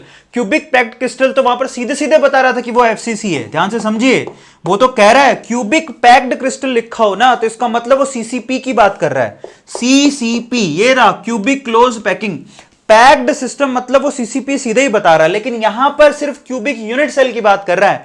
तो कंफ्यूजन में मत रहना, इस चीज को समझ लेना। यहां पर सिर्फ ये बता रहा है कि भैया आपका जो क्रिस्टल है उसमें क्यूब इस्तेमाल हो रहा है, यूनिट सेल आपकी क्यूबिक है। समझ में आ गया, समझ में आ गया ना सब लोगों को। That is so much important. ना ही तो वो हेक्सागोनल है, ना ही तो वो टेट्राहेड्रल है, कुछ भी नहीं है। मतलब वो जो आपको मैंने 7 तरह के ब्रेविस लेटेस पढ़ाए थे, 14 तरह के, उनमें से ये क्यूबिक वाला इस्तेमाल करा। अब क्यूब में कौन सा है वो नहीं मालूम है। क्लियर हो गया सब लोगों को। ये क्यूब में सिंपल क्यूबिक भी हो सकता है, ये फेस सेंटर्ड क्यूबिक भी हो सकता है, बॉडी सेंटर क्यूबिक भी हो सकता है, लेकिन क्यूबिक यूनिट इस्तेमाल कर रहा है। अब यही सवाल वो आपसे पूछ रहा है, कहता है आगे, अच्छा aluminium crystallise in cubic unit cell, ये लिख रहा है unit cell, and edge length is 405 picometre. सबको समझ में आ गया। एंड डेंसिटी इज 2.7 ग्राम पर सीसी। तो पूछता है कि बताइए कि यहां पर क्रिस्टल कैसा है। मतलब वो ये सवाल पूछ रहा है कि ये क्यूबिक यूनिट सेल जो है वो कैसी है, फेस सेंटर्ड है, बॉडी सेंटर्ड है, या फिर सिंपल है। तो इसके लिए क्या करना है, आपको Z की वैल्यू चाहिए। जैसे ही आपको पता लगे, जरा सोचो, Z की वैल्यू अगर 1 आ गई तो वो कैसी हो जाएगी, सिंपल। अगर Z की वैल्यू 2 आ गई तो कैसी हो जाएगी, बॉडी सेंटर्ड, BCC। और Z की वैल्यू अगर 3 आ गई, सॉरी 4 आ गई तो कैसी हो जाएगी, FCC। बस यही निकालना है आप लोगों को।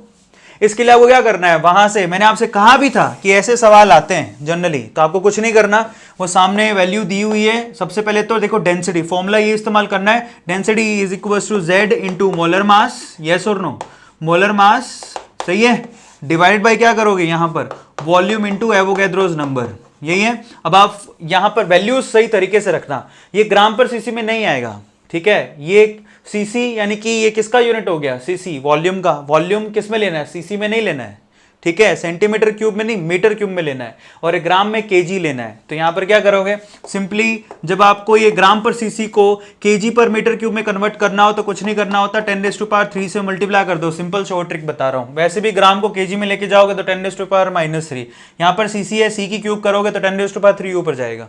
बहुत सिंपल है। सो ये अब आ गया फाइनली केजी पर मीटर क्यूब में। सबको समझ में आ गया।